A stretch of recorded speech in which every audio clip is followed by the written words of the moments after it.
Good evening, ladies and gentlemen, and welcome into the 2018-19 season of Division III basketball and the 16th season of Hoopsville. I am your host, Dave McHugh. We are coming to you once again from the WBCA NABC Studios. We are a little bit earlier this year. Have you noticed?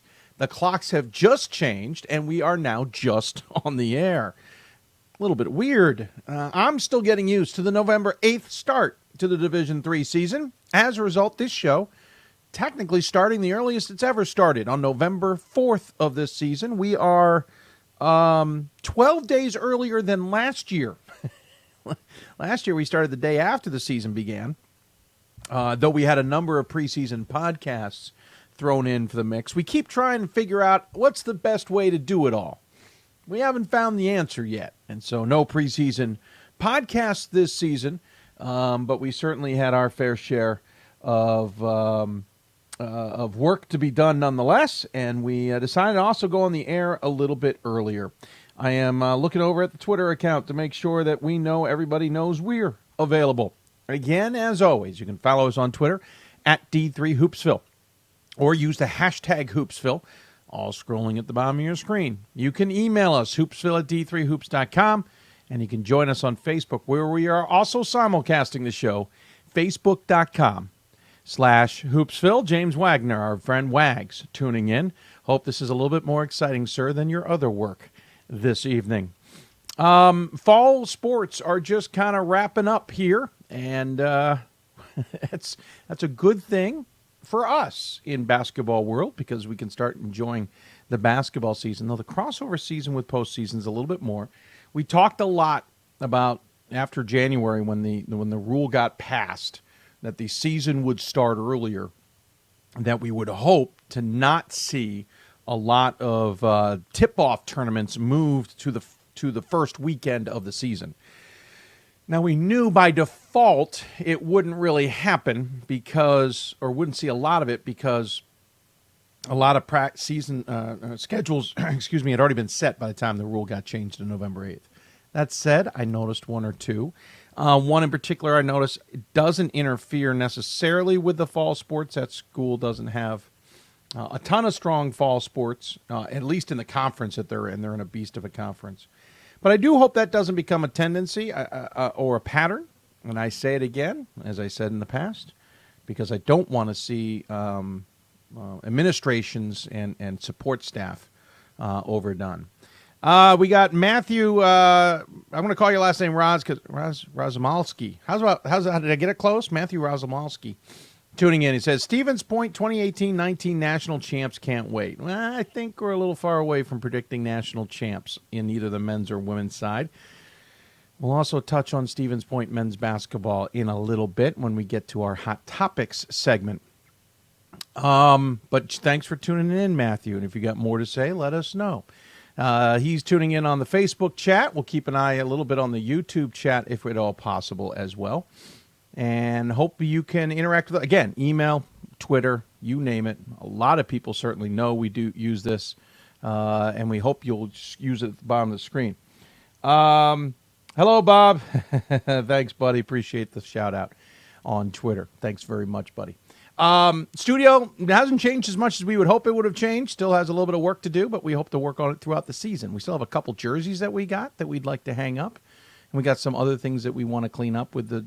I know I'm going to get flack for this thing up here, the Hoopsville sign. I keep bearing it. Now my head's bearing it. I got another bit of paraphernalia that's bearing it. I promise that thing is going to be moved in the coming weeks to a better position. We have more jerseys to hang. We have some coaches saying they're going to send us some stuff. So we ended up having a busier offseason than we expected, and so some projects got put on the back burner reluctantly, and that was certainly one of them. But here's the deal. We are going to be on the air almost every Sunday and Thursday between now and the end of the season. Certainly there are some weeks we won't be on the air or some shows.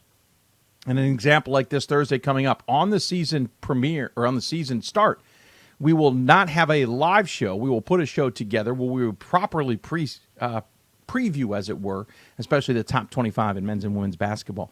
Ryan Scott and Gordon Mann will join me for that. It has to be pre-taped because I will be busy with my own basketball game to start the season at my alma mater, entering my 24th season as the public address announcer there, and looking forward to the start of the season And as a result, we can't be in two places at the same time, though we realize you guys probably want more out of us. So we will have a pre-tape show on Thursday. Then we'll be back live on Sunday. We will go straight through until Thanksgiving. Obviously, no show on Thanksgiving, though we'll plan to be on the air Sunday following Thanksgiving. And then just like last year with soccer championships, or the last couple of years with soccer championships, which I am once again honored to be on the call for down in Greensboro, North Carolina, the Thursday show will be pre-taped. The first? No, that's the last Thursday of November. And then we'll be back in town for a live show. And here's the deal. All the way through December, we plan to go at least, we think until the 20th of December. We may back off and not go that far. But that means a lot more shows in the earlier part of the season than we've had in the past. We'll be then back on the air January 3rd or 6th, and from there we go straight through to the end of the season at that point in time without delay. We will see just how many shows we put together, but as a result, we're also going to back off, change the format of the show slightly. We'll be tweaking it throughout the season. You might get used to, at least some of the diehards get used to having 4 or 5 interviews per show, at least 4 or 5 coaches on per show. We're going to back off of that a little bit. Maybe have about 3 coaches, as we will tonight. And maybe either have panels or special guests to come on and talk about things that aren't just coach-based. Also trying to find a way to get more student-athletes on this show. So look for some tweaks. We also have some new sponsors and advertisers. They'll be joining the show, I'm thrilled to say. We're in the early stages of some new advertising plans, but also with some changes in Division III comes some new opportunities.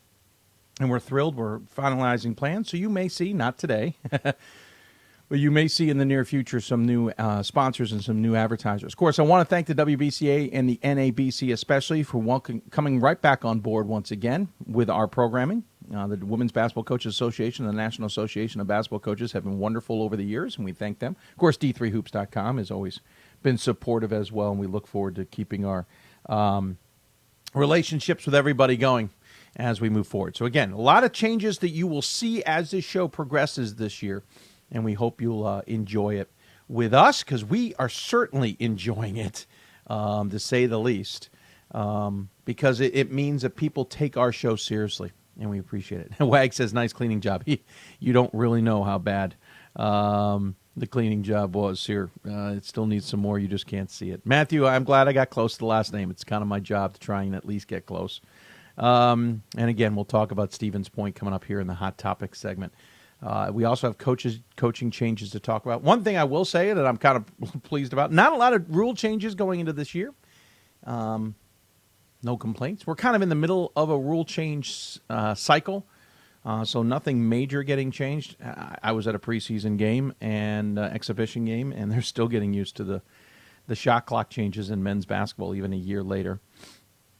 By the way, we had a lot of exhibition games, and Division III certainly showed its head well. One off the top of my head, just because it's in my area, and I was watching it for a lot of reasons that you may know. Salisbury defeated University of Maryland Eastern Shore. I noticed Oshkosh had a game against Wisconsin today. I didn't expect that to be a win, but it certainly was maybe a little closer than many thought. There were a couple of good games where D3 got some wins and some close ones nonetheless. I don't dive into them a lot. They're exhibition games. I don't want to make a ton out of them for a lot of reasons. None of them bad. It's exhibition. There's a lot going on. Sometimes coaches aren't always putting the best foot forward. Sometimes coaches are trying particular things. I don't want to make a big deal out of something that may not truly be a big deal to some of the coaches involved in the games. But hats off to Division III, certainly representing well on the men's side. Women's side, I'm not really sure of how many exhibition games we had. We don't seem to be able to keep track. It's not as big a thing on the women's side either, to say the least. So we're coming off of a season where Nebraska Wesleyan was the national champs and Amherst was the national champs. You'll hear from those two coaches once again. We tend to finish with coaches who won the national championship on the finale. We come back into the first game show of the season, maybe a fault of ours, but we then hear from the number 1 preseason picks, and this year it's the same 2 teams. So Nebraska Wesleyan will be joining us to talk. Dale Wellman will join us to talk about his program and the Prairie Wolves moving forward. They were not a unanimous number 1 pick, but we'll talk to him about that. And then Amherst's GP Gromacki will be joining me as well. They certainly were not a unanimous pick. The NESCAC looks like a beast this season. They just started practice 4 days ago, November 1st was the first time they hit the floor for practices. They're not allowed to play until November. Well, actually, they're not allowed to play until the weekend before Thanksgiving.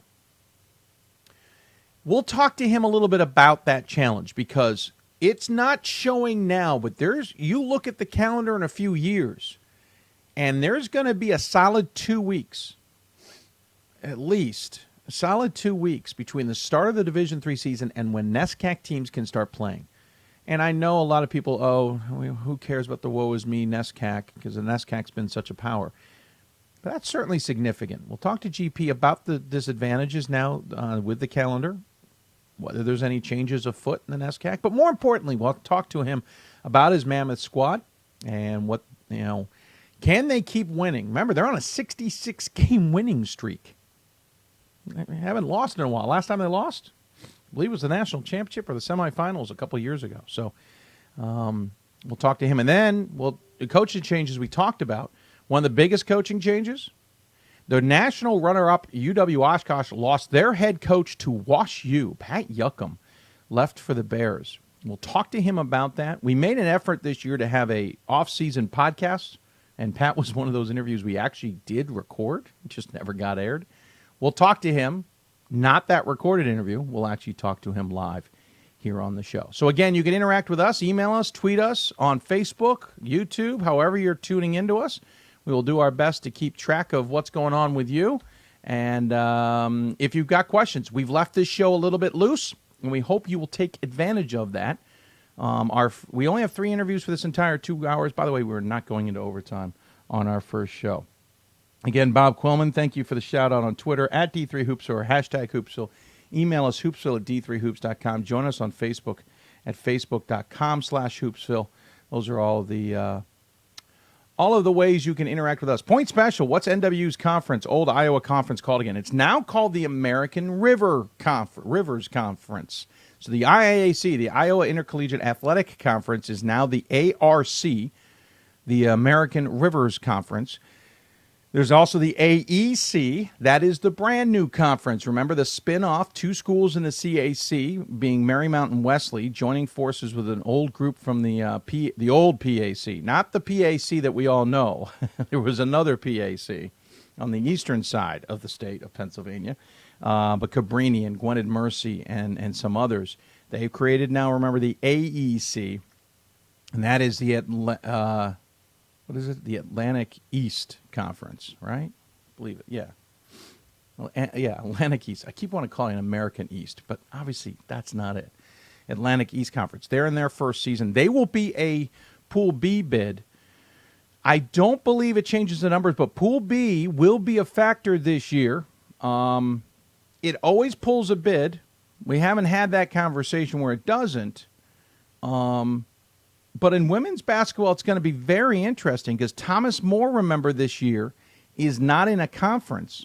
Thomas More, I'm kind of tipping on the hot topics here. Thomas More did join that newfangled, or the kind of newfangled conference that really doesn't hold it. Canton was in and all the others.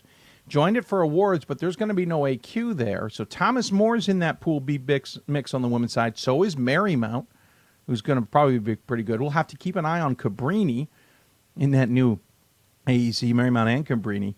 Those will get that bid, and then they're all thrown back into Pool C. So essentially, on the men's side, the winner of the AEC will probably be, or really the top team in the AEC. The winner of the conference could be somebody else of the conference tournament. But the best team in the AEC on the men's side will get that Pool B bid. On the women's side, you got to figure it's Thomas More, which means AEC's out of any kind of bid until the Pool C. So that's going to hurt a little bit. But it's a one-year thing for now because Thomas More has finally decided they will not stick with Division III. If you missed the news, Thomas More will leave for the NAIA after this season.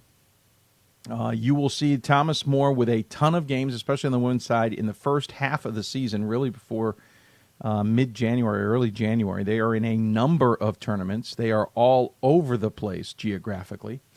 And that will be a significant factor for them because closing the season will be tough, and we'll see if it affects them in the long run. Jeff Arnold, Chris Graves, thanks for joining the show here on our Facebook simulcast. We're also on YouTube, and I want to thank Point Special for joining us there as well. And, of course, you can email us and tweet us. We're going to take a little bit of a break. When we come back, we'll touch on more of those hot topics and more of the coaching change news, including the shocking news in the last couple of weeks.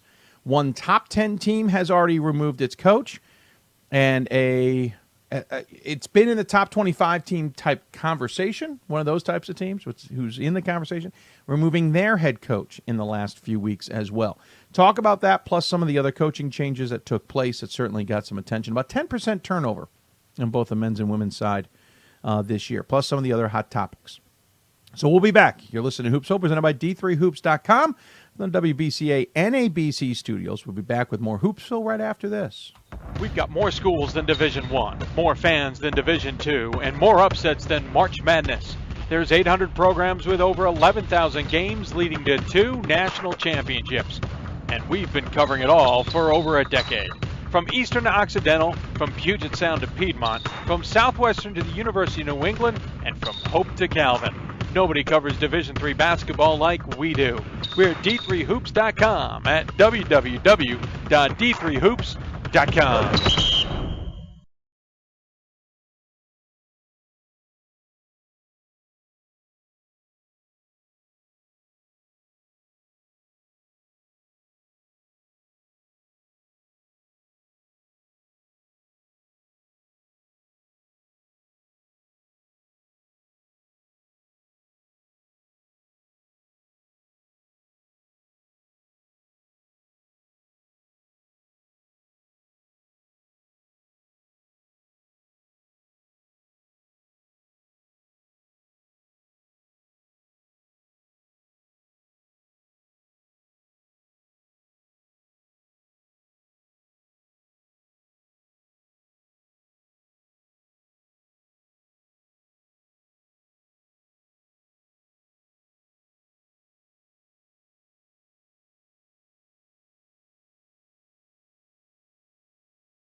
Apparently none of our breaks are running. Gremlins when we start as we get on the air here. So that's one thing we're going to have to figure out. Got any questions for us? Tweet us at D3Hoops or hashtag Hoopsville. Email us, hoopsville at D3Hoops.com. Join us on Facebook at Facebook.com/Hoopsville, etc. Andrew, YouTube is working, sir. You just need to be patient. We were in black there for a bit. Apparently our advertising wasn't working properly. I will see if we can maybe fix that on the fly. I will freely admit, not the easiest thing to fix on the fly, but we will do our best. So if you got questions, Andrew, I know you do. Feel free to email us or tweet us or Facebook us or YouTube us. However you need to do it, we'll want to hear from you. Coming up shortly, we'll hear our first coach out of the gate will be Nebraska Wesleyan's Dale Wellman. Then we'll hear from Pat Yocum on the show, and then our last interview of the night will be GP Gromacki, but we have plenty of time to get there. So again, sorry about that little bit of a dead air as our ads apparently didn't want to cooperate with us. We're going to see if we can fix things here shortly. I have no idea why that happened, but sometimes it just does.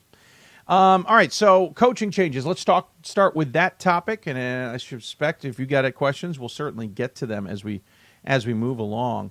So first, let's start with the most recent coaching changes. Did anyone notice the number 9 team in the country, women's basketball, Trine University, is missing a head coach? Broke that news just recently. We're not quite sure what's going on, to be blunt. We believe, or what we've been told by the school, is essentially a breach of contract. There is a, let's see, the terminology used was violation of university policy and violations of his contract. Breach of contract. Hello, Nathan. Thank you for watching from Fort Wayne, sir. We'll be talking. That's a hot topic coming up here shortly, is you guys. We don't know more than that. I may start to learn more next week. I'm not positive as of yet what we will learn or what we won't learn. But what we know at this point is something's amiss. And Rob Gould is out. And for a head coach of a top 10 program to be, He was suspended on October 16th and essentially terminated on October 31st. You've got to be doing something pretty major. Now, there are rumors. I will not speculate on rumors. I will not do that. But something is clearly amiss. And it's something we obviously need to get to the bottom of. It's sad to hear. Now, I still think the program will be pretty good. I still think that the program will do well this upcoming season. But that is a huge shift. And obviously the team's used to it because they've been practicing without coach so far. But I think there's still some concern. Andrew, you want to talk about Hope? We'll talk about Hope. Don't worry. We'll come up. So Rob Gould is out as the women's coach at Trine. It doesn't look good, at least from what we're seeing. What does that mean in the long run? I don't know. We will maybe find out more. I know some people have tried to learn more and have not gotten anywhere. We shall see. But it's concerning. It's concerning when a coach is removed from a program that quickly, essentially. So we'll see how this plays out.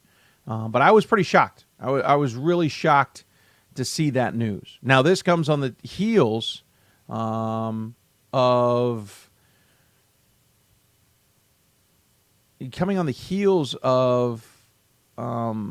Salisbury's head coach being terminated as well. Andy Sachs was put on administrative leave, suspended, shortly before the practices were to start. It took about a month eventually, and finally both he and the school announced that they had found a mutual parting of ways.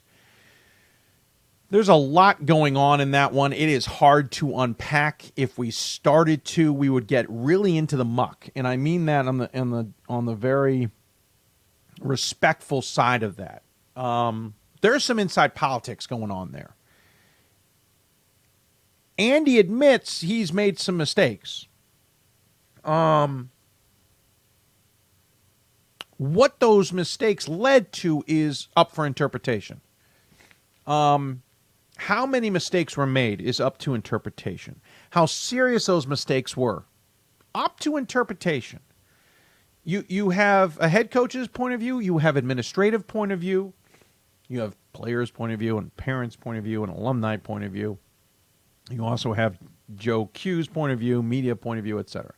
Andy released a statement. I have told Andy I don't think that was the best move.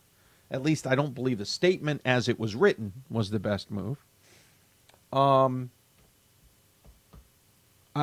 think there are ways he could have avoided some of the mistakes that were made.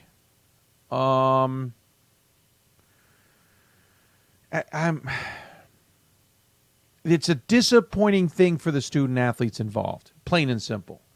And avoidable, to say the least.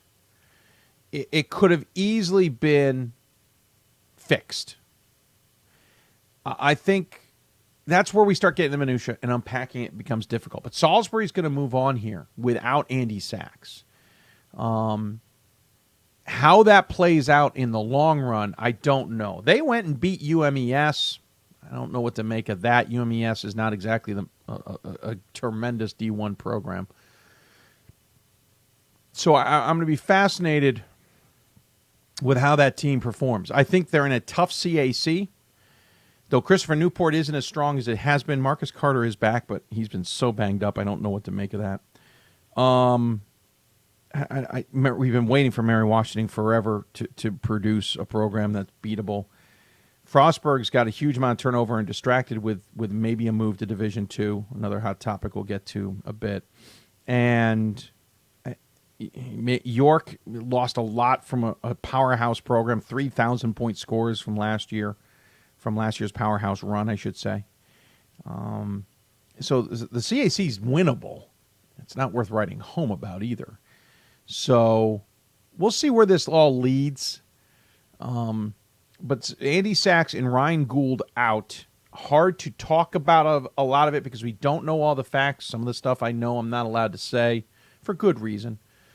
The Ryan Gould situation is disappointing because it certainly smells of improprieties that we don't like in Division III. And so we'll see where that all leads. There were a lot of coaching changes, and we'll talk to Pat Yocum coming up about his move to Wash U. There were a lot of big coaching moves. FDU women's basketball coach Mark Mitchell moved on. He went to St. Peter's, which is a D1 program, kind of like UMES, not exactly the strongest in women's basketball. He ended up taking 3 of his players with him. So some of those entering their senior year have decided they're going to sit another year. That surprised me. So we don't expect Florham to be much of a power maybe next year, though some voter in the top 25 disagreed otherwise. Those are the moves that we want to talk about. Those are the moves you want to sit there and celebrate. There are a lot of great moves, I think, in the offseason, some really interesting moves. But then you also have the Brandeis coaching change. Brian Meehan accused of verbally being abusive, for lack of a better description. Not only abusive, but saying things that are just absolutely inappropriate. He was subsequently fired. The AD was not reassigned to something else. I don't think that's as big a deal in hindsight. But the VP, I think, was the other one involved in that, and the VP was punished. They now have a head coach. I found that one surprising because at one point it looked like they were going to stick with an interim head coach, and that was the direction they were going to go for this year and then open up the coaching search. It really looked that way. I talked to a number of people, and that's the direction that everyone was figuring this was heading in. There was an investigation into the AD. There was an investigation into the VP. There was investigations up the wazoo at Brandeis, and it wasn't really clear where they were going to head with those investigations. But the clear thing was, why would you hire a head coach when you've got so many things up in the air? Well, one of the things I kind of heard out of that area was that maybe some came back about the interim head coach being an assistant, being kind of with that program and involved in many ways. Some people didn't appreciate that much. Saying, well, kind of they were involved. Why should he be the head coach if he may have been involved? So they opened up the search, and they certainly had a heck of a search. I think they've got a good choice there, an assistant out of Columbia. I think that's going to be a good job. I think he's going to have some work cut out for him, but we'll see where Brandeis is. Not expecting much this year. We'll see where they go. I think the assistant coaches were retained, but we need to follow up on that. But a lot of good names were in the mix there. A lot of good names were in the mix for Wash U. A lot of interesting names were in the mix for NYU. They went with a coach who's been coaching AAU for a while, which surprised me a little bit. They really didn't go with experience that I thought they were going to go with. Now, maybe there's more involved there than we know, but hard to say. By the way, Southern Virginia lost its head coach, Dan Engelstad, another coach that jumped straight to D1. He's now at Mount St. Mary's, where he once was an assistant coach. He likes the St. Mary's thing, in case he's tuning in. Remember, he's a St. Mary's of Maryland grad. Now he's at Mount St. Mary's, also in Maryland. There were a lot of interesting coaching moves this offseason. It certainly kept us busy. We won't go through every single one, but we'll certainly touch on them as the weeks unfold here. But the Ryan Gould and the Andy Sachs one and the Brian Meehan one were the 3 that certainly were disappointing in this offseason. Quick hot topic before we take a break, because we'll talk more about the hot topics coming up after our next break. Andrew, I know you want me to talk about Hope. I will get to that in our after the interview. We'll talk to Dale Wellman here coming up, and then we'll jump on some more hot topics, including Hope. But another one we want to talk about, and it deals with coaches. Stevens Point investigation is still open, for lack of a better description. We are waiting for resolution on that. And we're 3 years into this now. We are almost 2 years from when Stevens Point put its last set, and that'll come in December, last set of punishments in. So we're just shy of 2 years removed from that. We're 18 months removed from when we thought this would be wrapped up. More than 18 months. We'll talk more about that one. We'll talk more about Hope and some other things in after our next interview. But a lot going on in the offseason in Division III this year, and it certainly kept everybody on their toes. Going to take another break, or we're going to try to. And when we come back, we'll talk to Dale Wellman from Nebraska Wesleyan, talk about the Prairie Wolves and what their expectations are moving forward this season. You're listening to Hoopsville, presented by D3Hoops.com from the WBCA NABC Studios. More Hoopsville after this. We've got more schools than Division I, more fans than Division II, and more upsets than March Madness. There's 800 programs with over 11,000 games leading to 2 national championships. And we've been covering it all for over a decade. From Eastern to Occidental, from Puget Sound to Piedmont, from Southwestern to the University of New England, and from Hope to Calvin. Nobody covers Division III basketball like we do. We're at D3Hoops.com at www.D3Hoops.com.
Well, clearly our commercials are not running properly.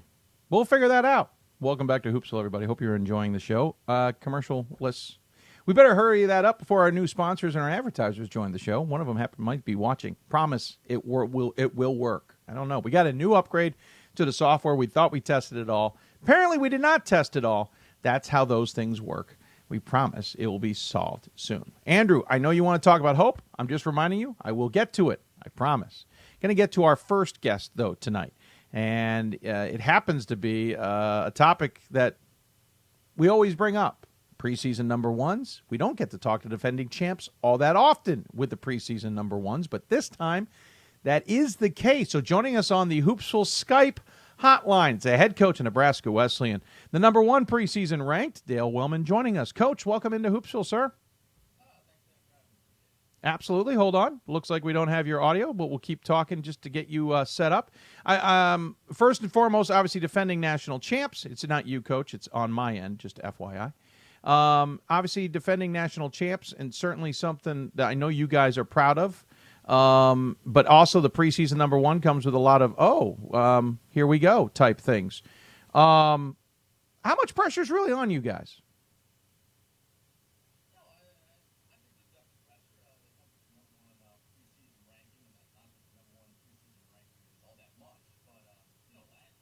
Our guys really embraced the challenge of not having that national recognition for the majority of the year. And, I think this year what we've really tried to do is embrace the challenge of being preseason number one and trying to live up to some of these expectations. We have competitive guys in our program, and I think it's one thing that's, so far in the practices and scrimmages, exhibition, it's something that's driven them a little bit. We finally got your audio working just in time to hear the good part. Yeah, it certainly is a driving force. I know when I sat down and looked at your top 25, or the top 25, and I debated about my number one. I always come in with an open mind. I never want to just kind of rubber stamp it to the defending champs. Well, what stood out to me was a couple things. One, you bring back pretty much the entire unit, and that includes a guy who is pretty much considered the best guy on the team, Shimonowitz. You also bring back the guy who was the MVP of the national tournament, Cook. You bring back the MVP of the conference. That's 3 different guys, by the way. And you brought in some transfers. I don't put a ton of stock in transfers, but my thought there was, geez, it's not like you're losing anything here. You're only kind of adding to this thing. You've got to be really jazzed at the fact that you bring back a unit that's very experienced and can start almost 3 steps ahead of itself. No, I am. I'm very, very happy with the team I have this year, and bringing back experiences, great. I think that's one of the reasons we got off to such a great start last year. Last year we actually returned our top 8 scores from the year before. So it's something that we're used to now. You talked about our transfers. Now we have to bring those guys up to speed. We have a couple good freshmen up to speed, while at the same time, not boring, for lack of a better term, the returners who have played a lot and know a lot of our actions and can do it in the sleep, and it's just second nature to them. We have to make sure some of these guys that are new, that are going to play, again, can do everything in their sleep and don't have to think about it, just react. You talk about keeping these guys, the reaction part certainly, and keeping these guys fresh. I mean, listen, when you don't win a national championship and your goal is your first one ever, the goal is simple. The what you can put at the end of the carrot, as it were, for the horse is pretty simple. How do you now reevaluate? How do you get these guys to refocus and understand, A, argumentatively, it's not going to be that easy, and B, this still tough. This isn't, you win a national championship, congratulations, but we got to do that all over again? That's not going to be easy. Exactly, and by no means was it easy last year. I still just try to do the numbers, and I still haven't been able to kind of figure out how it all worked out that we were the one left standing.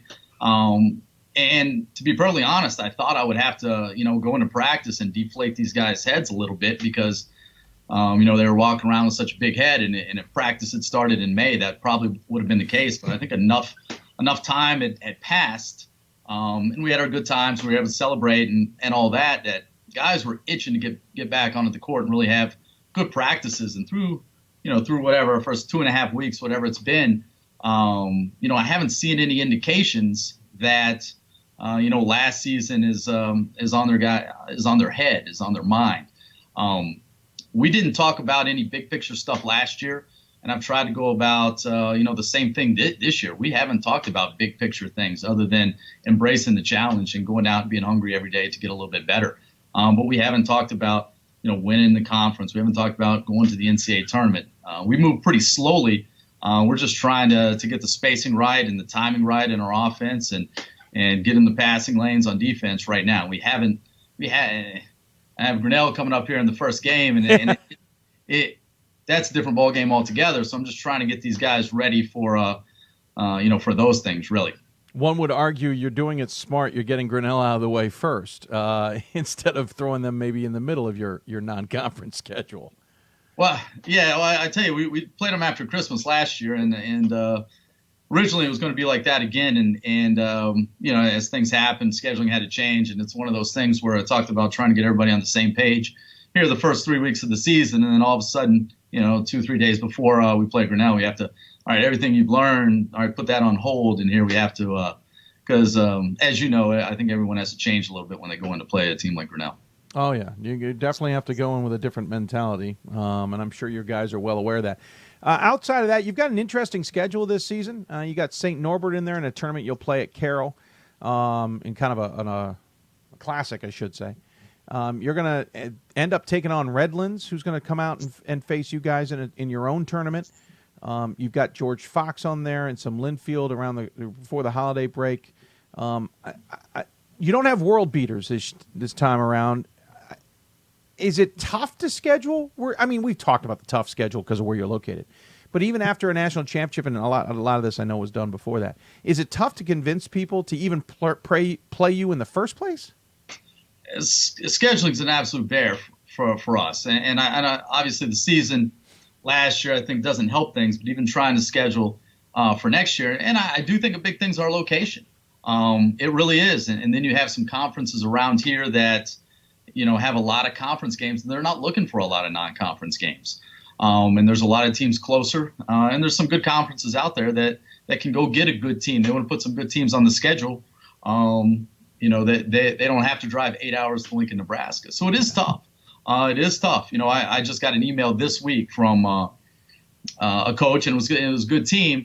And I replied back to him, and in my 4 years here, it was the second email I've gotten from a Division III team talking about an individual game, not our tournament. So in our time, I've received, now I put out a ton, and I'm sure coaches around here are tired of hearing from me, but I've had 2 emails about just having an individual game coming to Lincoln, to maybe to have a game. So it's tough, and I think a lot of it is our location, to be perfectly honest. It's Even before this year, it was tough to do. Now you add that on top of it. It's hard. We just don't have the luxury of being in a different locale. When you look at what you got ahead, first off, new conference. I'm just kidding. ARC, just different name. This is a conference that was somewhat competitive last year. Loras could be interesting. There's a lot of talk that they come back just as strong, if not stronger. Of course, Wartburg was getting most of the attention about this time last year, fell off, but doesn't mean they can't be competitive. You have a new coach at Buena Vista. Who knows what to expect out of schools like Luther and Co. What do you expect, though, from what is going to be the bulk of your season? I mean, I think it's going to be pretty much the same as it was, as it has been the past 2 years. I mean, we've absolutely beat up each other in conference. It's a great conference every night. I mean, 2 years ago when you had the conference tournament, 6 seeds, 6 teams make the tournament. Literally every game was won by the worst seed, where you had a 6 beating a 5 in the conference championship game, and then Wartburg goes on to win 2 games in the NCAA tournament. I mean, we just beat up on each other all the time. And we've been fortunate to come out on top, the past 2 seasons. But both those seasons, we didn't have it running away. It came down to the last week of the year. And I think that's going to be the same. We do have great teams. I mean, I think Loras, I see that they're receiving votes. I think they're a really, really good basketball team. Maybe it's part of the thing, Nebraska and Iowa kind of flyover states and people don't think of it, but they have a great basketball team. You mentioned some of the other ones. I mean, what's Simpson going to have? Even though I think Simpson's going to be a good ball club this year. Wartburg, I mean, it's night in and night out. It's an absolute battle, and you never know who's going to win. And I really expect the same thing this year. When you look at your team again, and we talked about Shimowitz, we talked about Cook. Garver was the one I didn't actually physically name. That's a heck of a trio that any team would want. You talk about bringing new guys in and other guys who have been there a long time. Whitman's going through this too, because I want to touch on this, kind of a little bit of a theme here. We have a lot of good teams with a lot of depth this year. How do you hope, because obviously we haven't started here, how do you hope to keep everybody interested and keep everybody fresh, might be even the better term, because someone's going to be good one night and somebody else might be good another. It may be 5-6 games before somebody else gets their real chance. How do you keep that balancing act working for you? Well, I think that's the beauty of a lot of our guys on our team. I think we have a lot of guys that probably could go, some other places, wherever. And I'm not even just talking Division III, and average more points. But I think they're willing to come here, and we have great chemistry on our team. It's a joy to coach these guys every day. I really enjoy being around them, which is great because I'm around them more than my wife and kids for 6 months of the year. I haven't run into that problem yet. I think that's a good problem to have. You talked about someone not having a good night here, a good night there. The nice thing about being, I think, as deep as we are is guys can have off nights. I think, guys that have been on the team, realize what can happen when they give up a little piece of themselves, for the betterment of the team. You can do something special, whatever special may mean this year. I'm not sure. We'll see as it plays out. But you're right. There's a lot of good basketball teams out there, and fortunately we have some good players. And I just think they enjoy being around every day, being on part of a team. And it hasn't been an issue so far. And knock on wood, hopefully it's not an issue in the future.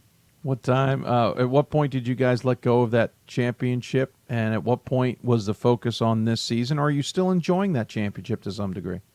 Well, I think we'll always enjoy it. Sure. 20 years from now, we'll still be enjoying it. There'll be reunions. But we had a really nice, it was one of those things, we put a banner in the gym, and my AD asked me if I wanted to, have an unveiling ceremony the first home game or something like that. And I didn't because I wanted, once practice started, once things got rolling, I wanted to put everything in the rearview mirror and focus, on this team, not just this season, but this team's completely different with new guys on it, new roles, all those things. We had a really nice kind of tailgate national championship thing at the first home football game. Cool. Where our guys, we got rings for the national championship, and that's where they were handed out at halftime. But, they played the game on the big screen at the tailgate, and all the families came back. We had every member of the team there, all their parents, friends and family of the program, and that was that was really nice kind of closure. We got everything, the banner, the rings, had a great celebration. I haven't had to do any speeches or any talks, accept any awards or anything since then. So, or the team hasn't. So that was really a really nice closure. And that was obviously the first home football game. And then we've been able to kind of, focus on this team this year since then. I forgot to ask you. I kind of breezed over it when we talked about your home tournament. I mentioned Redlands was coming there. That was a bit of a that tournament wasn't exactly smooth for you this year. Is what I'm trying to get at. Oh, Dave, you don't know half of it. It's we thought we had the 4 teams wrapped up, but I already have 4 teams for next year and 2 for the year after that. You sure? Yeah, exactly. But we probably went through 7 different teams to get the 4 that we thought we had to begin with. And then once that team, I didn't know. I was sending stuff all over the, I had the email, everything. Everything was good. Everything was good. Sent them things over the summertime. Didn't really hear back. And then obviously one of the D3 faithful saw that and I'd actually try to find their schedule during the summer and just make sure all the times were lined up and hadn't been posted yet. And then one of the D3 regulars did see it and obviously let me know. And it was a mad scramble there. We went through about every Division III team in the country, seeing who still had games to get, see who would travel. And fortunately, Redlands, we probably had 2 options, and Redlands worked out. They're really great to work with, so I'm really happy to have them in term. I think it'll be really nice. Is the other option make it a classic?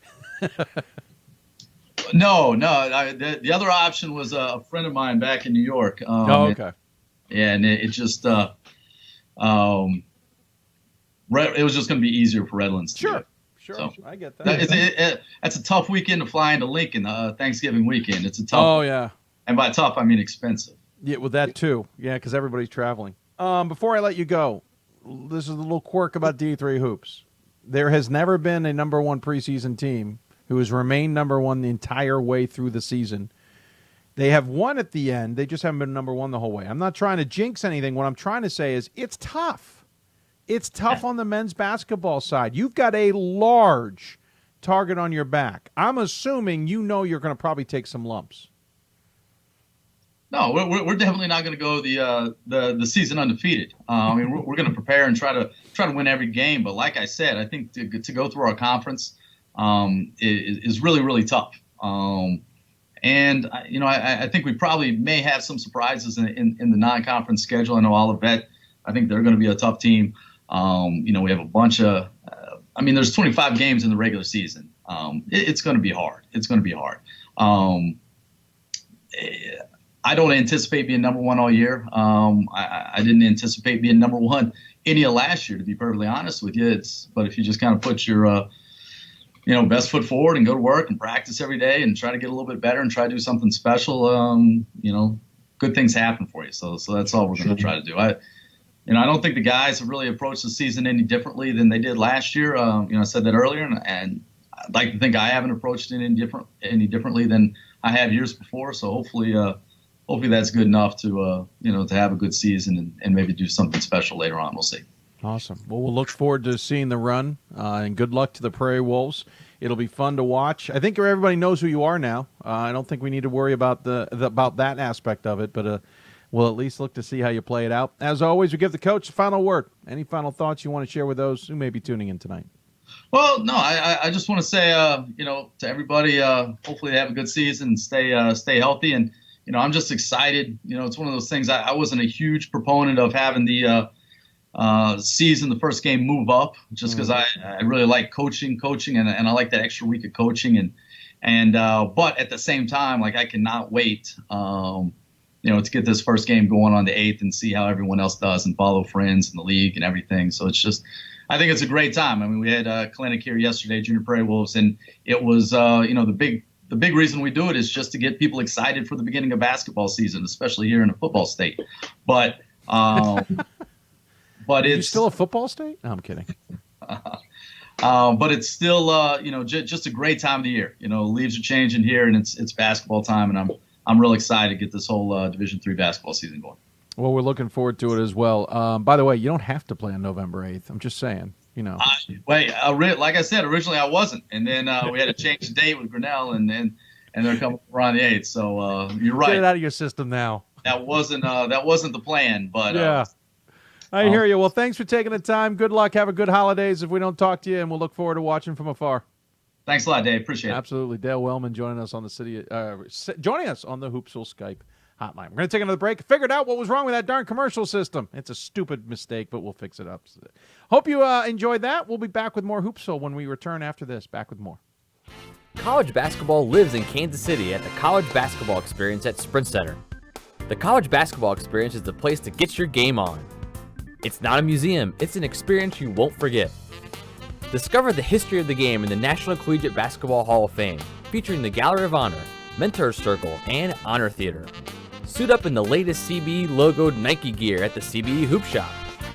Elevate your game today and visit the house that college basketball built.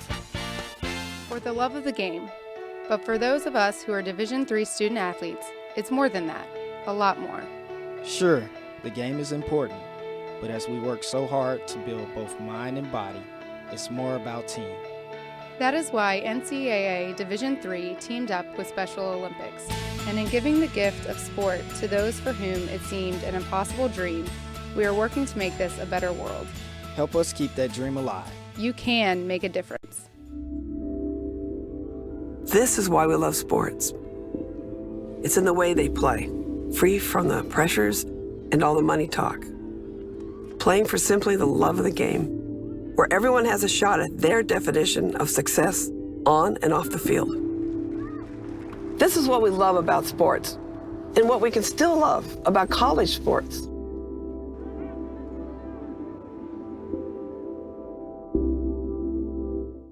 We've got more schools than Division I, more fans than Division II, and more upsets than March Madness. There's 800 programs with over 11,000 games leading to 2 national championships.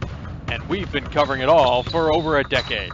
From Eastern to Occidental, from Puget Sound to Piedmont, from Southwestern to the University of New England, and from Hope to Calvin. Nobody covers Division III basketball like we do.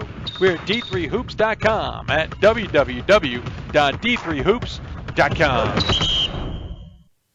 Welcome back to Hoopsville, everybody, and I'm your host, Dave McHugh, coming to you from the WBCA NABC Studios, presented by d3hoops.com. Again, one of the hot topics, we do have new sponsors and advertisers that will be coming on board in the next few shows and weeks. We hope you'll appreciate their efforts to join our program and allow us to do this program, for starters. Let's start with one of the first interesting hot topics, and Andrew, I'm coming up on you shortly.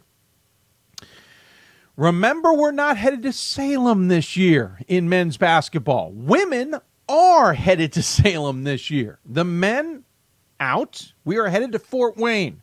I will tell you this, not only because I know someone from Fort Wayne may still be watching, but Fort Wayne looks like it's going to be a great time. This is not anything against Salem. Salem knows we love them.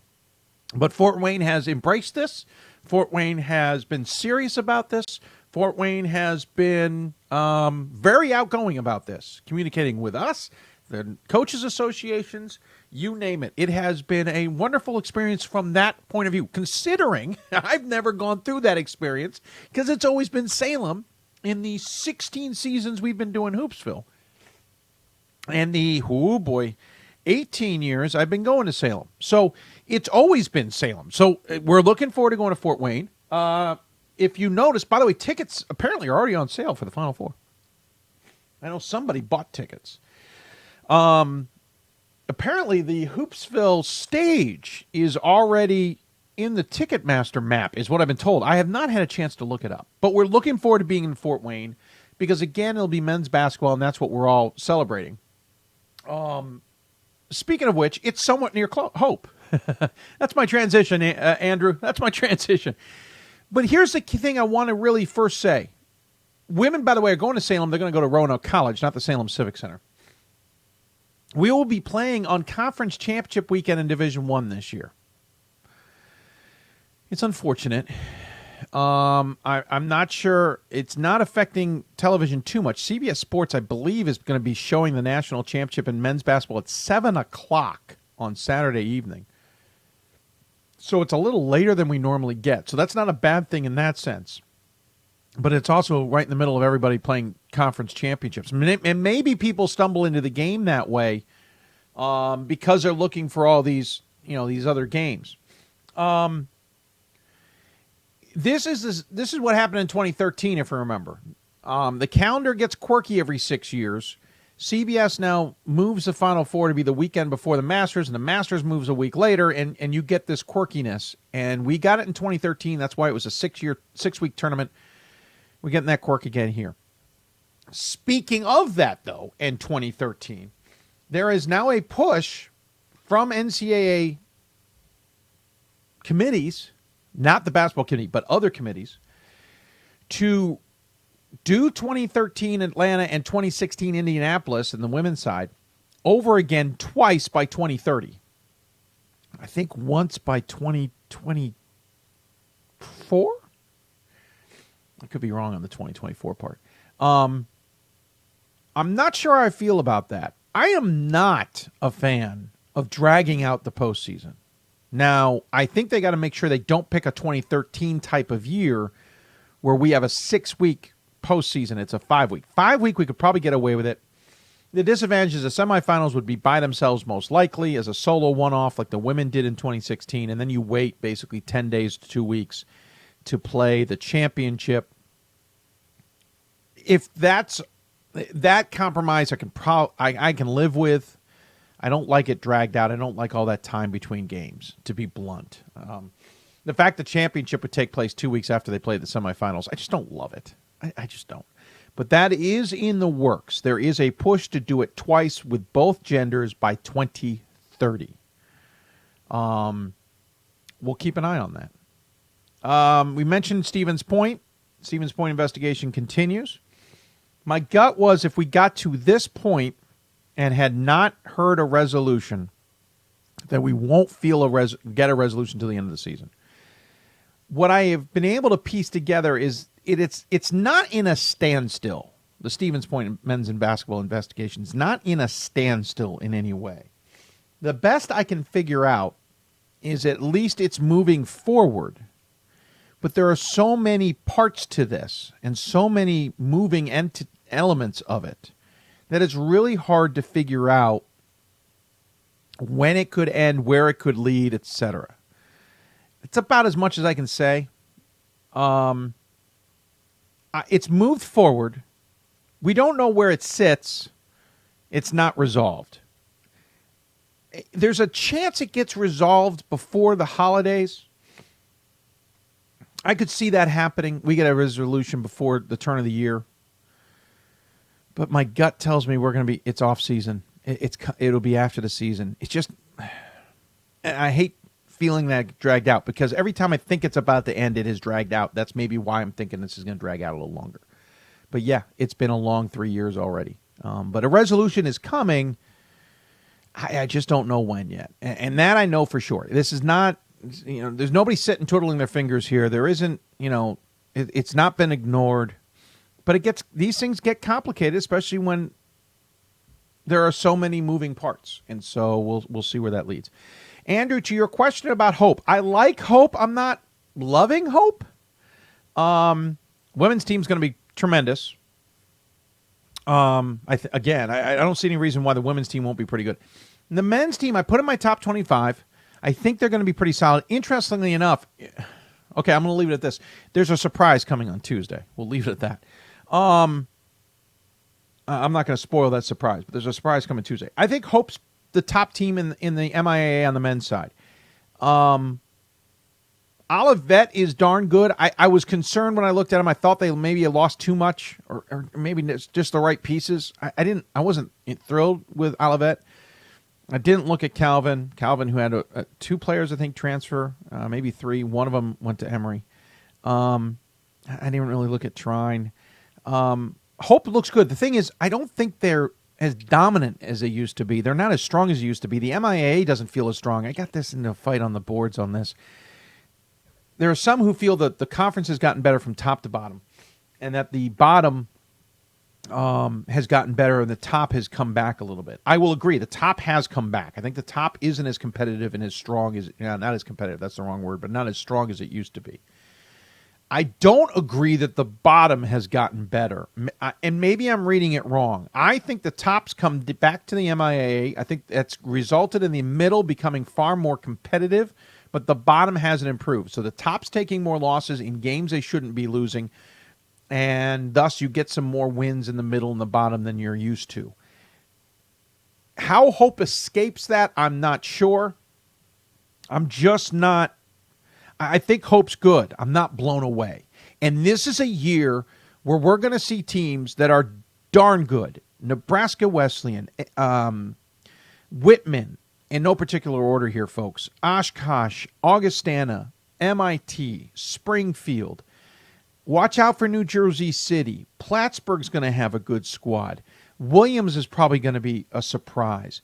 You're going to have, in the past, we've talked about parity in Division III because no one's been dominant. We've had a couple of dominant teams, or feel like dominant teams, but you've heard me or seen me right. I don't know who to put at 10 because it doesn't feel like there's a number 10 team. Like the team I'm putting 10 deserves to be 16, but I got nobody put between 10 and 16, and so 16 rises to 10, and so on. This year, I think we got 15 teams that all deserve to be in the top 5. That might be an exaggeration, but we're going to have so many good teams that are out of place lower because there's so many of them this year. And there's a ton of guards. Did you see the All-Americas? Talk about that. That's called a tease. And we'll talk about the All-America list a little bit later in the show. We're going to take another break. When we come back, we'll continue our conversation about coaching changes and one of the biggest in the offseason that took place. The changing of the guard at WashU, and as a result, Oshkosh. You're listening to Hoopsville, presented by D3Hoops.com for the WBCA NABC Studio. Send us your questions, email us, tweet us, Facebook us, whatever you do. We'll get them asked on the air. You're listening to Hoopsville. Back with more after this. I'm a Division III student athlete, and I know how powerful words can be.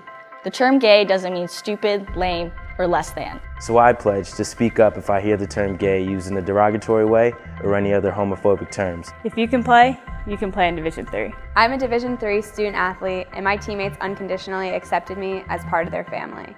So now I pledge to do the same for others. If you can play in Division III. I used to never really talk, ever.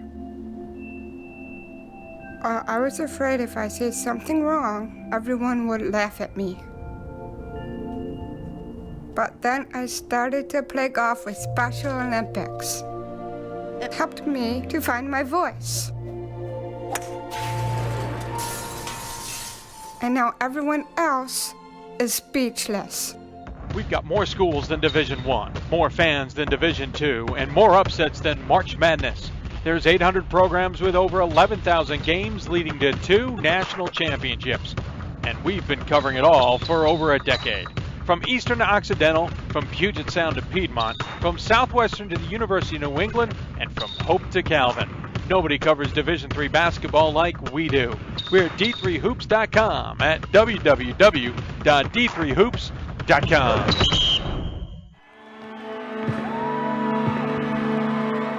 Great moments are born from great opportunity. That's what you have here tonight. That's what you've earned here tonight. This is your time.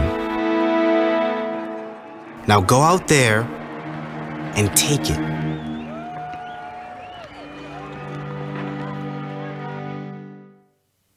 Welcome back to Hoopsville, everybody. Hope you're enjoying the show. If you got questions for us, tweet us at D3Hoopsville or hashtag Hoopsville. Email us, hoopsville at D3Hoops.com, or join us on Facebook at Facebook.com/Hoopsville, where we're simulcasting the show. Got my really cool headphones on that can tell you we got a telephone interview coming up. Speaking of hashtags, by the way, you might notice, especially from our D3 Sports group, that we have no longer using D3H. It's a long story we can maybe get into on another show, but D3H or D3 Hoops is now the hashtag. That's pretty much why we're not complaining. So use the hashtag D3Hoops for all Division III news. By the way, I want a quick shout-out, and it's apropos. We talked about coaching changes earlier. Mark Edwards inducted into the Missouri Hall of Fame, Sports Hall of Fame, I should say, Missouri Sports Hall of Fame. He says on Twitter just a short time ago, it was a very special day. Thanks to the players, parents, coaches, administrators, family, and friends who've made this possible. It was a humbling honor and a classy event. Mark Edwards retired, as we all knew, at the end of last season. We tried to drag it out of him during an interview on Hoopsville earlier in the year when we got hint that he may be taking a leave, as it were, from the job. He wouldn't bite. But nonetheless, it was one of the many coaching changes we were watching, but certainly the most sought after.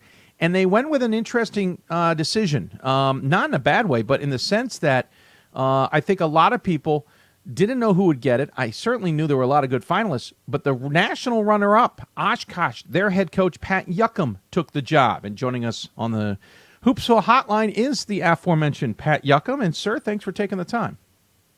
Dave, great to be with you, my friend. I appreciate it. We should point out, I know Pat will get a chuckle out of this.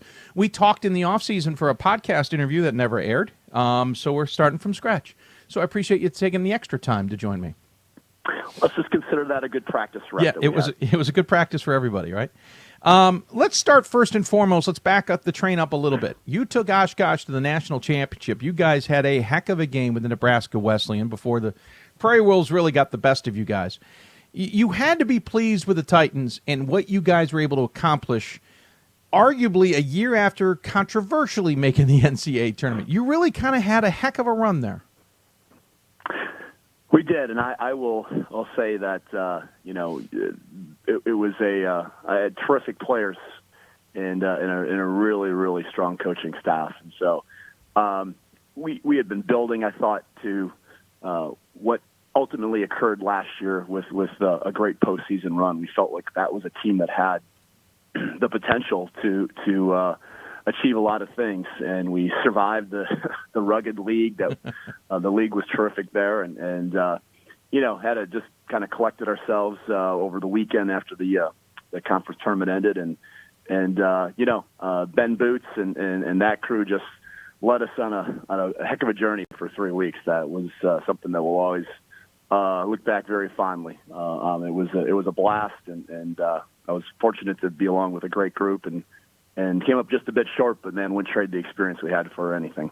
Quickly, before we let you go off the topic about Oshkosh, they certainly bring back a lot of talent, though they lost a little bit too. They lost yourself, of course, as well, though your assistant became the head coach. And the WIAC has been, listen, the WIAC's always been tough, but the WIAC recently has become a beast of a conference. Mm-hmm. Yes, and I think this year, once again, it'll prove that there was very few graduation losses with most of those teams. Yeah. I think it was just there was a stretch where, there was like maybe two programs that kind of separated from everyone else, and what we saw occur over the last few years is, those programs remained very competitive, but then others started joining them, including Oshkosh and some others, and all the way down the line, it's rugged, and just with the 14 conference games, it's such a physical league that it does take a toll a little bit. You just have to survive and try to win enough of those and position yourself. And I think last year you saw 3 teams were in the Sweet 16, and I think this year once again it'll be a heck of a race. Yeah, it should be exciting to watch, to say the least. At what point, Pat, did you realize I'm going to make a play for this WashU job? I kind of remember you and I talking in the offseason. WashU is a coveted job, but it was almost a bit of a dream job. Yes, and I was certainly not looking to leave actively. Loved what we had going in Oshkosh and was very comfortable there. Of course, very excited with what we had coming back. But this was maybe the only job I would have left for, quite honestly. And I'd gotten to know Mark Edwards and over the years through the Final Four, and I think I'd been on the campus once or twice, maybe back 10 years ago, even 11 years ago. And it was always kind of in the back of my mind, that would be just a very intriguing place. And when you've been, I don't know if you've ever been on the WashU campus, but it's I don't know, there's too many better in this country, and certainly the quality of the education and everything. It was intriguing. I felt I owed it to, my family to go through the process and but it was something that, again, knowing that I had a great situation in Oshkosh and it had to be right. And, fortunately it worked out and I guess I was chosen and very excited. Every day that I've been here, I think has reaffirmed the decision that was the right one for me. I was going to say, I'm not going to certainly. I don't know if we were officially reported who was in the running, so I don't want to say anything ahead of myself. But it was an interesting crew. I mean, there were some really good names in this mix, and of course, you're one of those. There were also a couple assistants. There were certainly some rumors that were swirling that were fascinating. At what point did you realize this? Obviously, the call comes that tells you got the job. But what point did it kind of sink in that you got that call and that you now either had to make a decision, unless that decision was easy, or that you were going to be taken over for Mark Edwards? Yeah, so that was, there was a lot of soul searching there in between the time when I interviewed and then when that call came and obviously a lot of conversations within my family, with my wife. She came down with me when I interviewed and because we have two teenage boys and, it's just not myself involved. It's right. The uprooting of a family and new schools and that whole transition. And it had to be right on all fronts for it to be, and so when we did our due diligence with that part and felt very comfortable with that would be good not only for my wife professionally, but for our kids and their educational opportunities that, but I'm glad we had a little bit of time to kind of really sort through those things and didn't have to make a decision, say, within 24 hours after I interviewed. There was enough time that passed that we could really, kind of process it and reflect. And, by the time it came, that call came, that opportunity was presented, that we knew what we wanted to do. And that was ultimately accept the position and makes this change. Let's be honest. You left a team that was somewhat loaded to a team that lost a ton and shockingly and disappointingly lost in the first round of the NCAA tournament. It's not like you walked into a cupboard full necessarily. You listen, there's good talent there. I'm not saying that, but they lost a good amount of seniors. You're starting a little bit from square one. Yes, I think graduation day at WashU, we had about 75 or 76% of our scoring, rebounding, points, or minutes played, grab their diplomas. So you're right. It's there's not a lot of guys in the program that have had significant roles, but they were behind a terrific class, the senior class that just graduated, Andrew Sanders, and that crew had a phenomenal run over several years and two UAA titles. We are fully aware of kind of where we're at.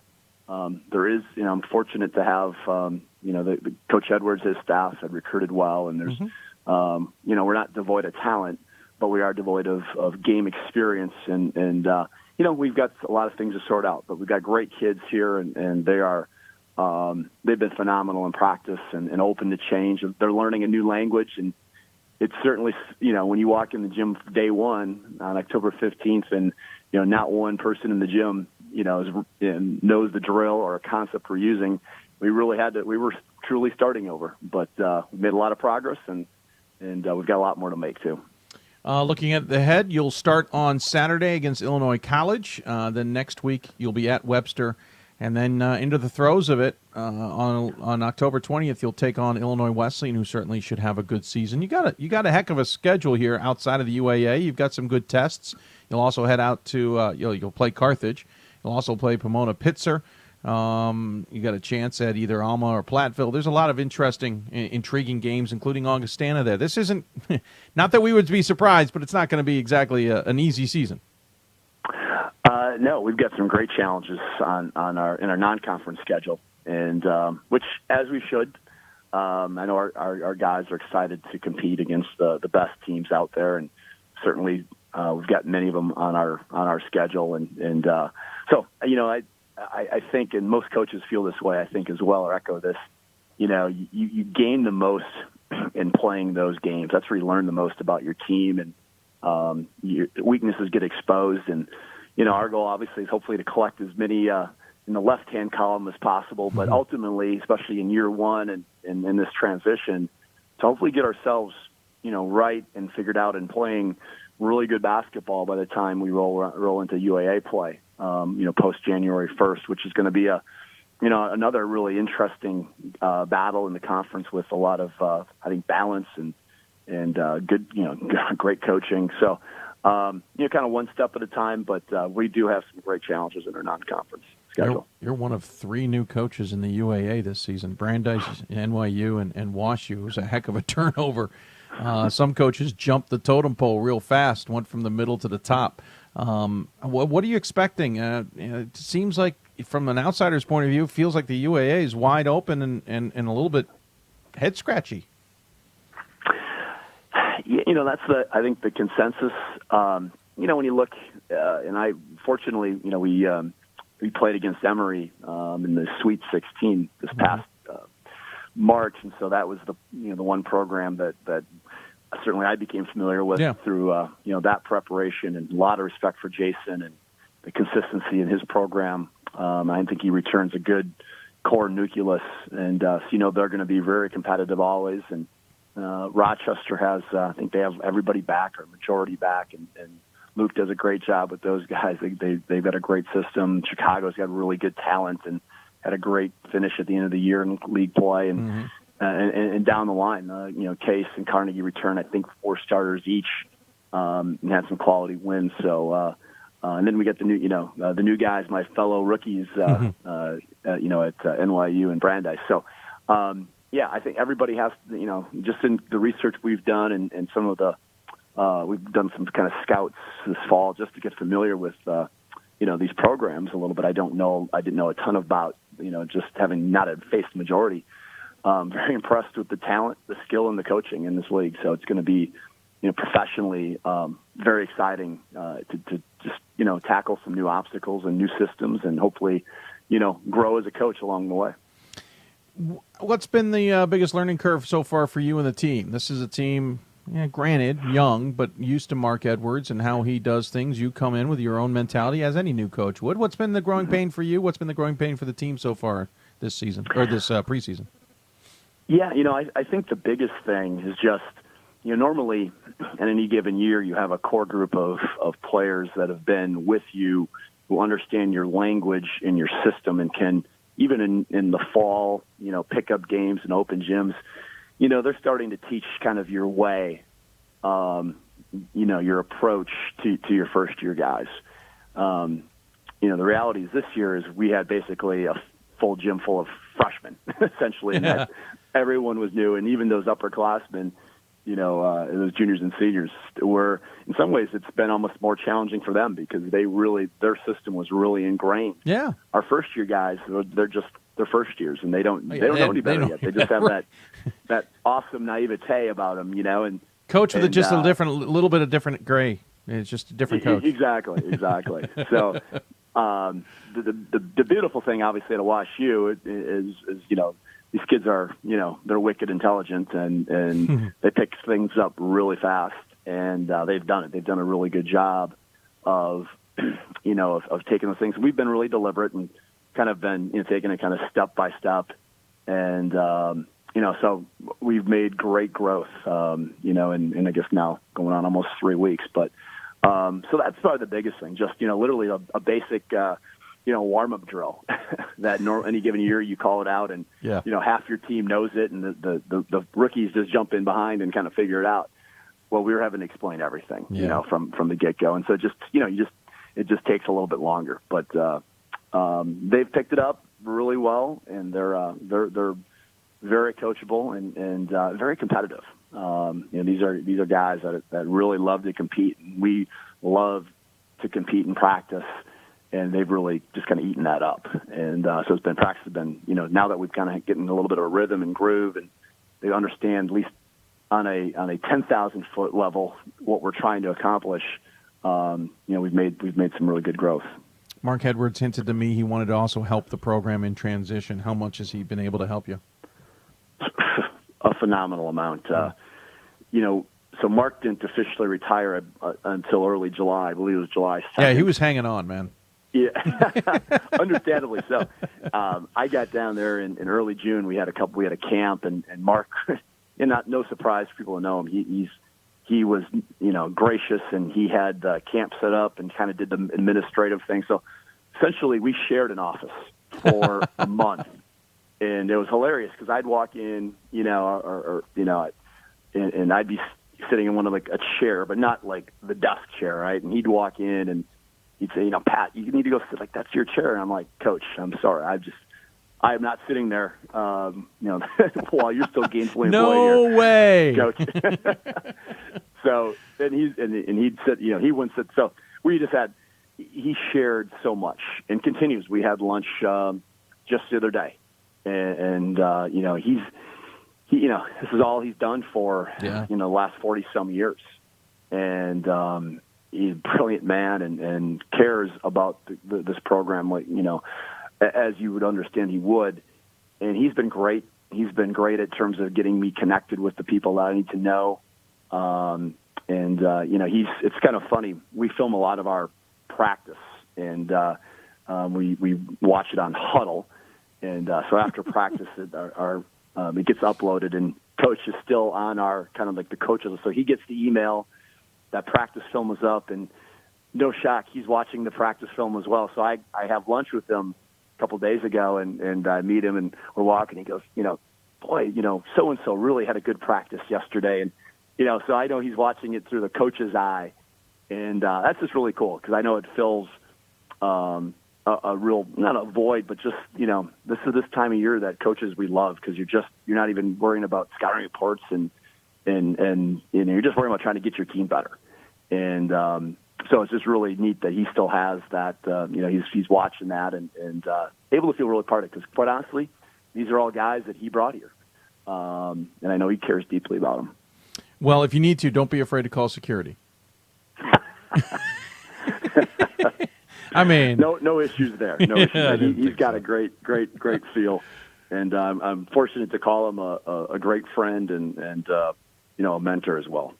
Well, we look forward to seeing what the Bears can do in the UAA, obviously a little further away in conference play, but looking forward to seeing the transition. Good luck. I know it's big shoes to fill, but you clearly are up to the task, and I mean, again, I wish you nothing but the best. We appreciate you taking the time to join us twice, technically. As always, give the coach the final word. Any final thoughts you want to share with those who may be tuning in? You kind of stole my thunder a little bit at the beginning there with mentioning Mark winning or getting honored today with the Missouri Hall of Fame. But I again just want to reiterate, how honored I am to follow him and to have have the baton handed off. He's normally when you come in, you're following someone who is fired or left, and there's this break, and we've had this really seamless transition, and he's been nothing but gracious and a huge supporter. And so I'm getting excited for him and honored and congratulating him in his great honor today. And as I've told people, my job is just not to screw it up. So we're going to try to do that. Oh, no pressure when you put it that way. Pat, congratulations again on the job. We'll look forward to seeing you. I mean, I expect you in the national championship game, I figure. Why not, right? 2 in a row, two different teams. That's why we do this. We'll see what happens. Take care. We'll talk to you soon. Take care, Dave. Thank you so much. Absolutely. Pat Yocum joining us from WashU, taking over for Mark Edwards, as we talked about. Congratulations to him. Oshkosh is going to be a good team as well. We talked about the WIAC. It's going to be a battle. The UAA is going to be a battle, I think, for different reasons. There isn't a juggernaut in that conference this year. Emory does look good. I think they were the preseason pick to be the top of that conference. On the men's side, the question really for me is how good could Rochester be? I'm just not sure. NYU is going to take some growing pains. Brandeis is going to take some growing pains. I think you can't sleep on Carnegie Mellon or Case Western, especially Case Western. Chicago could be really good this year from at least what soothsayers in the Chicagoland area are saying. It'll be interesting to watch how it all plays out. And of course, again, WashU somewhat young under a new head coach. We'll see how that all plays out. Going to take another break. When we come back, we'll jump up to the Northeast, talk to the other preseason number 1 and defending national champs, winner of 66 straight games. But who's counting?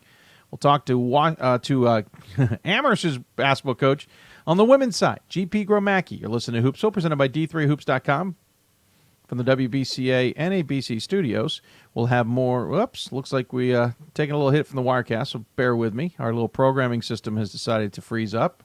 Trying to see if it looks like we're still programming or still broadcasting, so I'm just waiting for the computer response. So we'll hem and haw. By the way, after the GP Gromacki interview, we will do a few more hot topics and whatnot as well. So stick around for those.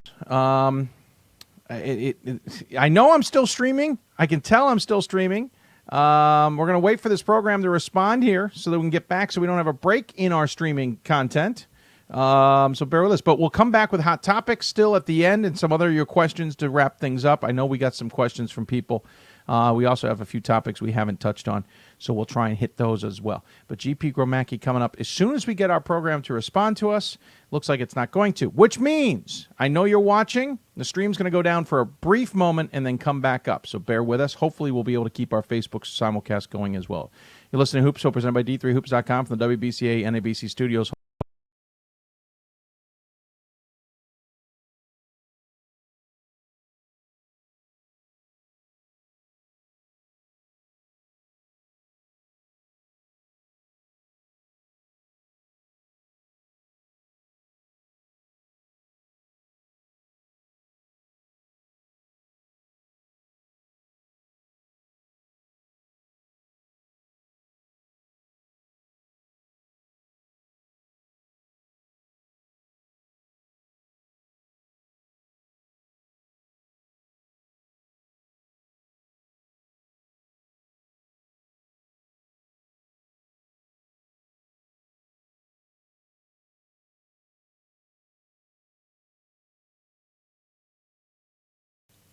Welcome back to Hoopsville, everybody. Sorry about that. A little bit of a hiccup with our programming, but that's part of the beginning of the season, as many of you have gotten to know.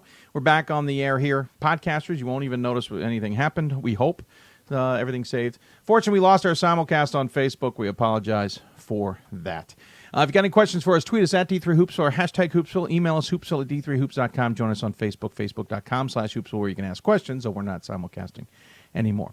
Now switching to gears, going to talk women's basketball. Winners of 66 straight games, 2 national championships. We're not counting or anything, but they're back on a roll. The Mammoths of Amherst College on the women's side certainly are a beast to be reckoned with, as it were. But it's really interesting this year, especially in the NESCAC. And it's not like Amherst didn't lose any players. They still have some good talent coming back, but they also lost some talent. We're kind of getting used to a lot of that. So a lot of questions for our guest, GP Gromacki, who joins us on the Hoopsville hotline. Coach, thanks for taking the time. I really appreciate it. It's great to talk with you, Dave. Absolutely. Ready to start a new year. Yeah, I can't believe it. And we'll talk a little bit about how that year starts for you guys in just a little bit. First, I got to get our elephant out of the room, and yes, no pun intended on the Mammoths.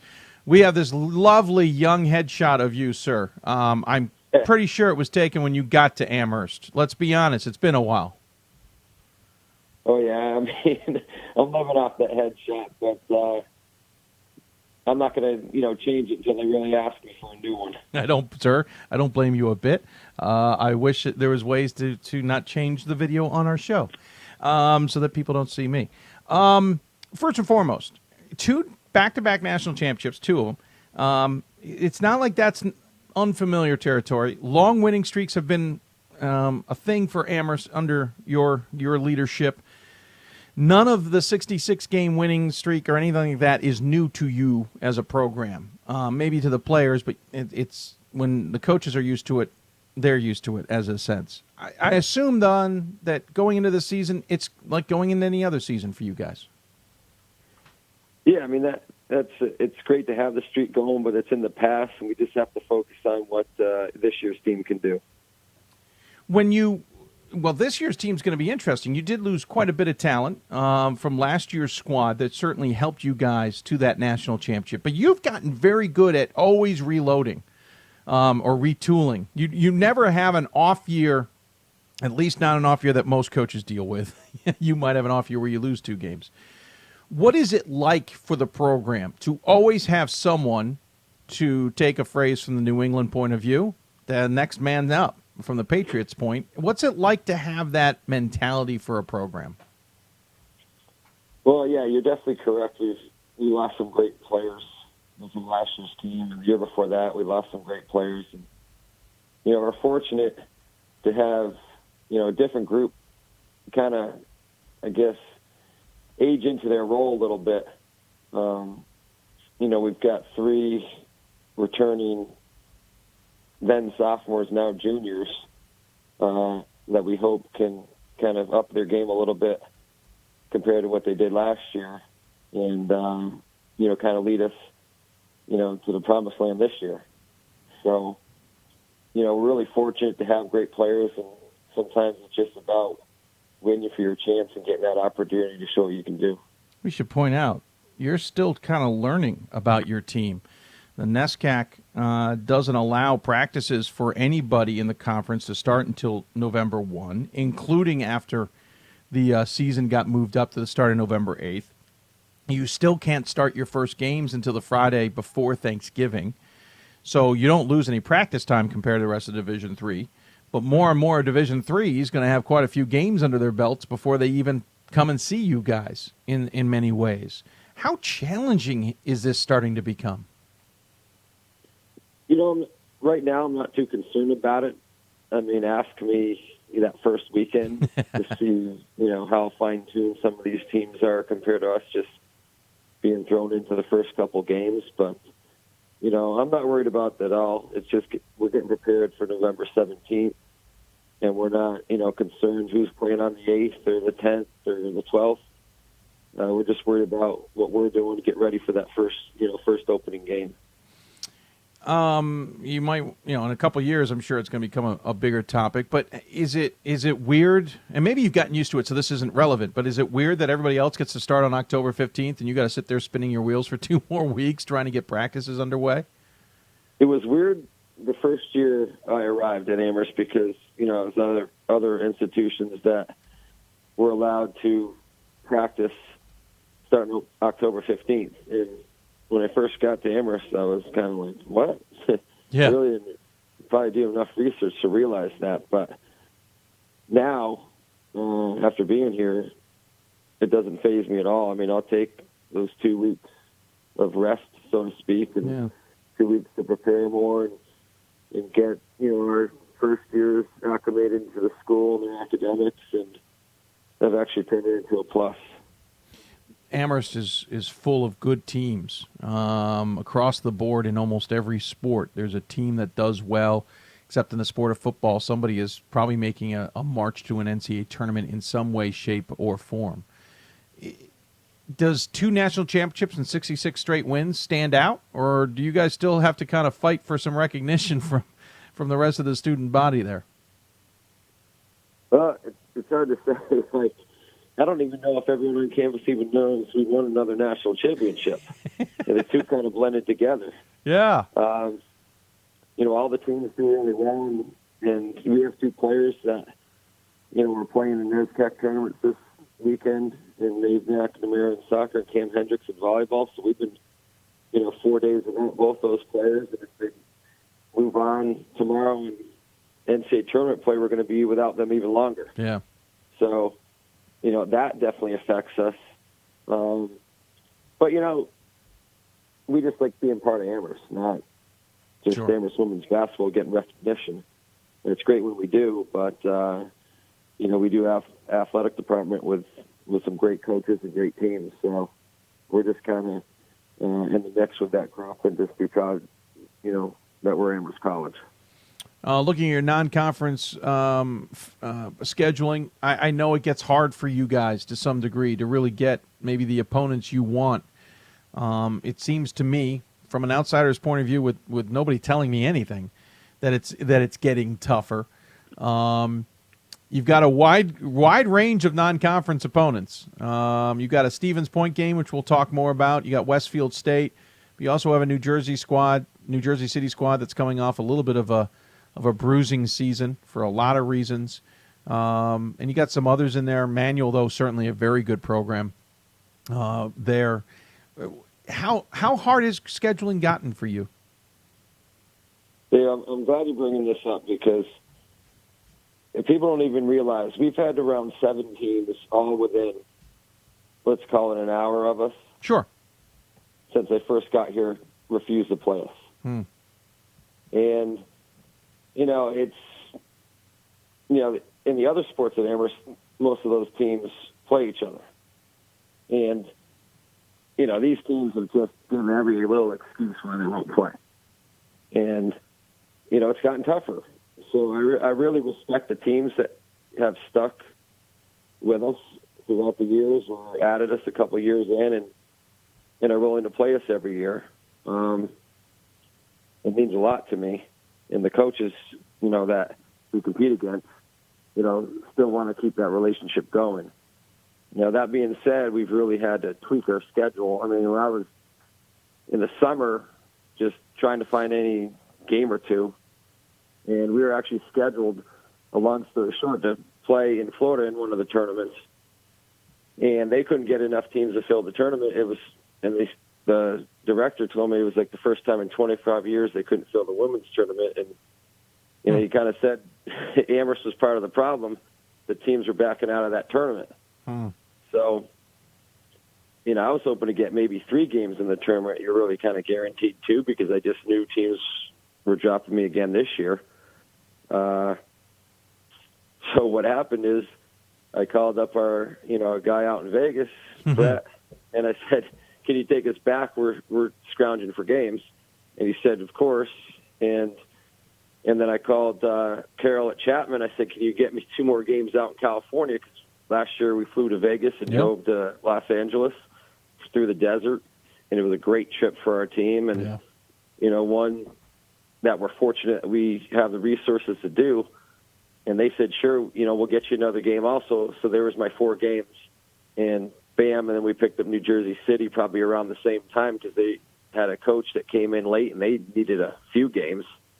And so I picked up 5 games in a short amount of time. And, if I wasn't able to do this, I was probably going to be down 3 games, and it was like June. Jeez. And, fortunately, we were able to pull it together. But, and I really like the Vegas, California trip, but, that's a long stretch doing that. And I don't know how many more years we can do it, but if we have to, I told some of my team, this might be an every year thing that we do, but it's kind of great for our program in some ways, but in other ways, we'd like to get to some different places and maybe get, some different teams back. But sure. We just, you could, if you really want to do research, and I don't recommend you do this, it's kind of a waste of time, but you could go back and look who we used to play. Yeah. And then all of a sudden they just dropped us, and they're all within an hour. No, I know them. I don't have to do that much research. I know the names. I can pick them out blindfolded on some of them. I know the ones you're no longer playing. You are back in Vegas. We're not complaining. Though if you do start affecting our tournament, we're going to have a talk. No, I'm kidding. We enjoy having you out there. I think you got a good test with Westfield State. That's a team in New England. I think a lot of people want to see step up to that next level. We wouldn't normally want a New England game, but it worked out. That worked out nicely for everybody. And then you got Stevens Point. Shirley Egner is going to give you a game. And then, you're doing that double dip where you're heading back out through the desert. Hey, look, folks, it's Cactus. And you're going to take on Redlands and Chapman. That's an interesting 4 games there before you get into what should be a really interesting NESCAC this season. Yeah, for sure. I mean, that's 4 games in 5 days out there against, all capable opponents. Mm-hmm. So, we're looking forward to it. That's pretty far ahead, but that'll be a fun stretch for us before we get in NESCAC play. NESCAC's interesting. I bring it up only because, listen, we've always known that there's been good basketball. We've gotten very used to Tufts being a good squad. You're number 1. Bowdoin is number 2 this year in the preseason top 25. Tufts is sitting in 6.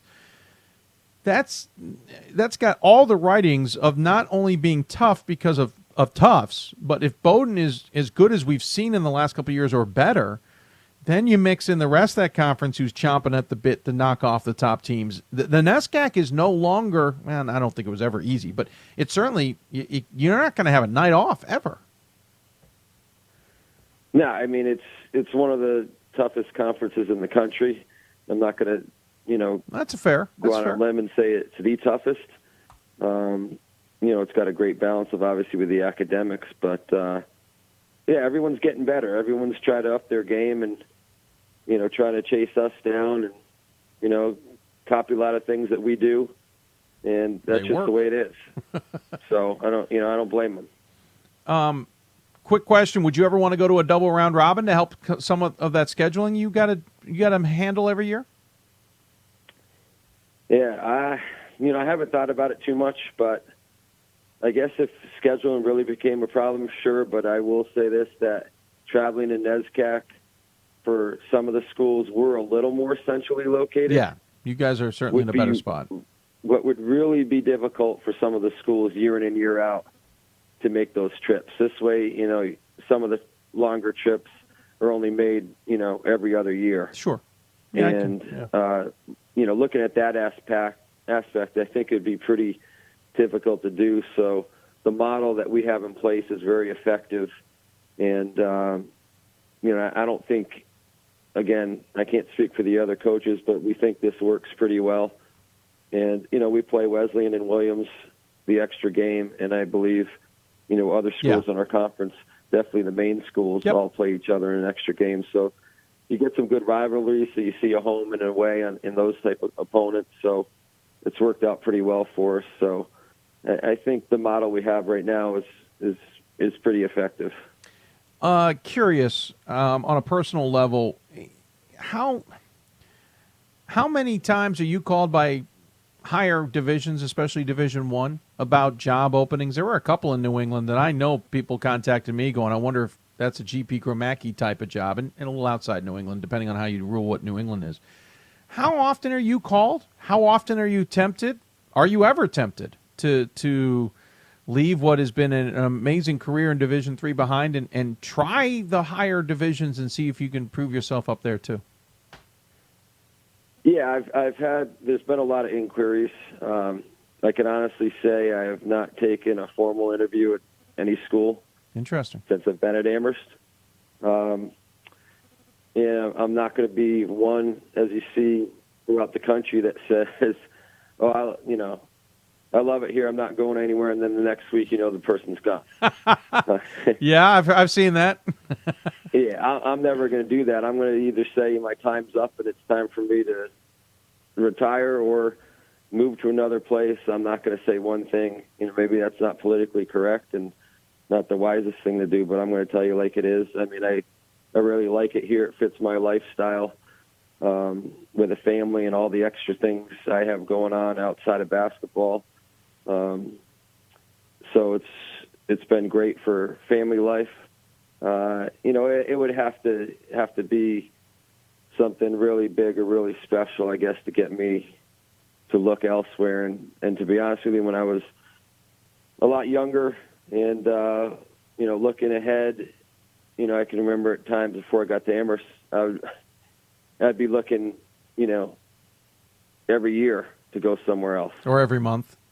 Yeah, probably that's a better example.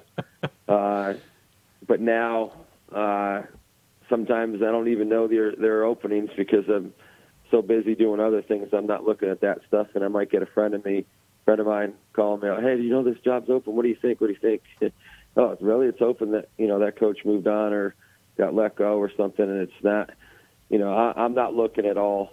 So I'm really happy here, and I really can see myself here for 10, 12, 15 years at the most, and finish it out.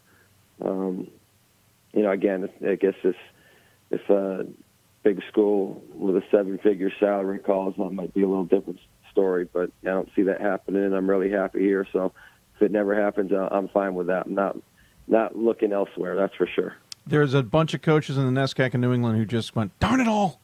But I will pencil you in for when the UConn job opens. Just saying. There you go. All right. Hey, thanks for the insight. I appreciate that. Good luck the rest of the season when you get things going. Good luck. We look forward to seeing you guys continue your march, and I look forward to seeing you back in Vegas. As always, we give you the final word. Any final thoughts you want to share with those tuning in? Yeah, I think all the Division III coaches, men and women throughout the country, and all the fans really appreciate what you guys to put our programs on the map. Yeah, I am really looking forward to seeing you guys in Vegas. It's always a fun time, kind of middle of the season, to catch up with the guys that run D3 Hoops. So definitely excited about the season and looking forward to seeing you again. Awesome. I'm looking forward to seeing if you change up the dress attire too. I'm wondering if I need to up my game. I think we're going to stay the same. Okay. We can't really top that shirt, but you never know. I can have my assistant look online and see if we can find something a little different. But we seem to do well with those shirts, so I'm afraid to change it up. I just want to know if we need to up our game. That's all. Awesome. Hey, take care of yourself. Thanks for the time. We'll talk to you soon. Okay. Great talk with Dave. Take care. Thank you. GP Gromacki joining us on the Hoopsville hotline. Appreciate him taking the time to do so. Fascinating what they're going to be up against. Again, 66-game winning streak, but the next CAC's going to be challenging. We can talk more about some of that scheduling challenge in the future, certainly when we talk to some other schools. But fascinating to hear his insight on that. Insight also on coaching. Fascinating. He has never taken a formal interview at any other school while at Amherst. I think that may surprise a few people. Andrew. GP can get Trine job. Andrew, I think it's going to be hard to pull him out of Amherst to go to Trine, to be honest with you, my man. It'd be fascinating if he did. Why don't Hope go to Vegas? Ask Hope. I think there's a couple reasons. There may be that they can't go. I don't remember if they play between Christmas and New Year's. I know they can't host anything. So I'm not sure if they can go or not, but ask Hope. It's open to anybody. Anybody can go to the D3Hoops.com Classic if they want to. It's like a regular tournament. We just make it a bigger deal. I'm going to take you know what? I'm not going to take a break. Oh, nope, we're going to take a break. I'm going to take a quick break. When we come back, we'll wrap up the show with some other content and wrap up with some other hot topics and all of that stuff. So stick with us. We're going to take a quick break, and when we come back, we'll wrap up, put a nice little bow on this show. Here as well. You're listening to Hoopsville, presented by D3Hoops.com for the WBCA NABC Studios. Back with more and to wrap things up after this. I did receive a non-athletic scholarship upon entering school. I got the presidential scholarship, which was huge for me. I think there's more opportunities for academic scholarships in Division III. I did receive academic scholarships. Just being involved on campus, being a leader, all those things combined kind of get me recognized. It's a great experience for me.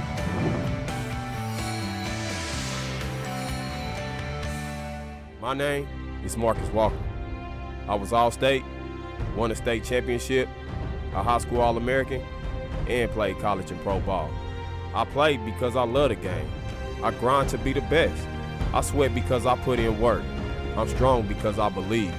When I want to bring it before game time, I come to the house that college basketball built, the CBE. No matter your skill, take it to another level. Elevate your game right here at the College Basketball Experience at Sprint Center. It's on us to stop sexual assault in any way that we can. To get a friend home safe. To never blame the victim. It's on us. To stand up. To make our community safe for all. It's on us. It's on us to look out for each other at parties. It's on us. To be more than just a bystander. To step up and say something. It's on us, all of us. To stop sexual assault. Learn how and take the pledge at itsonus.org.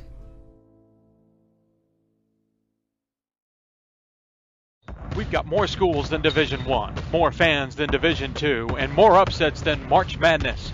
There's 800 programs with over 11,000 games leading to 2 national championships. And we've been covering it all for over a decade.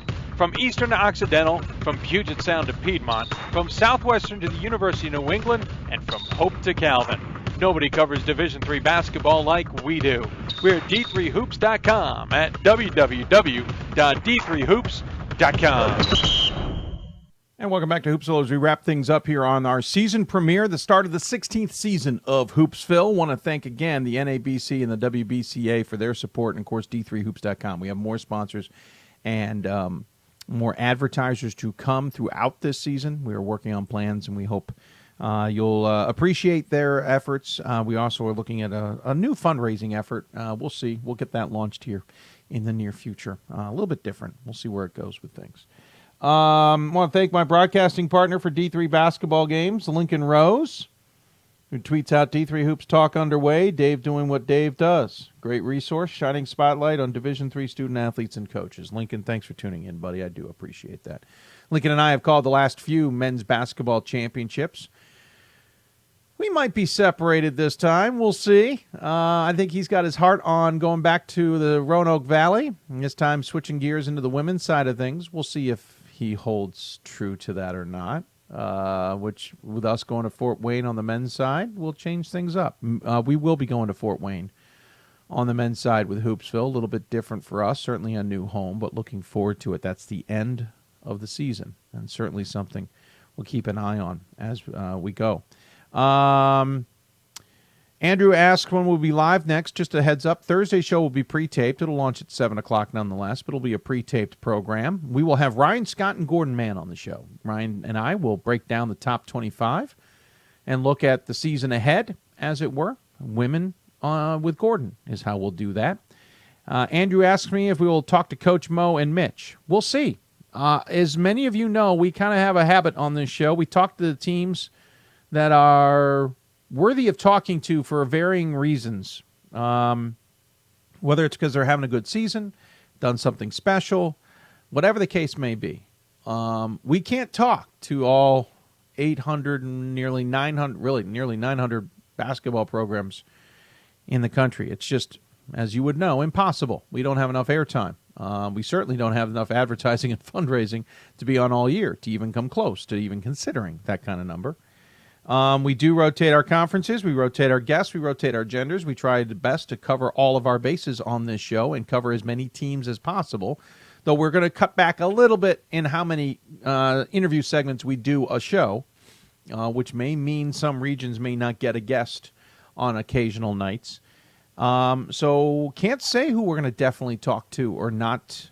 We certainly have our list looking at a top 25. You can probably guess at a lot of the teams we'll talk to, but we don't stick with the top 25.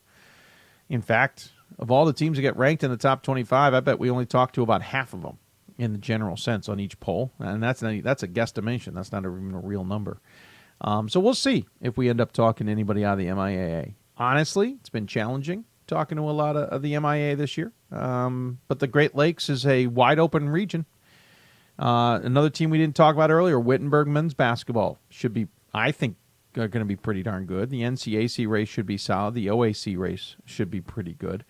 I think we're in for an exciting year on men's basketball, not, again, for parity, but not because we have a bunch of teams that are just good and everybody's just kind of susceptible to being a loss. I think it's because we got so many great teams this year. And we're going to have teams.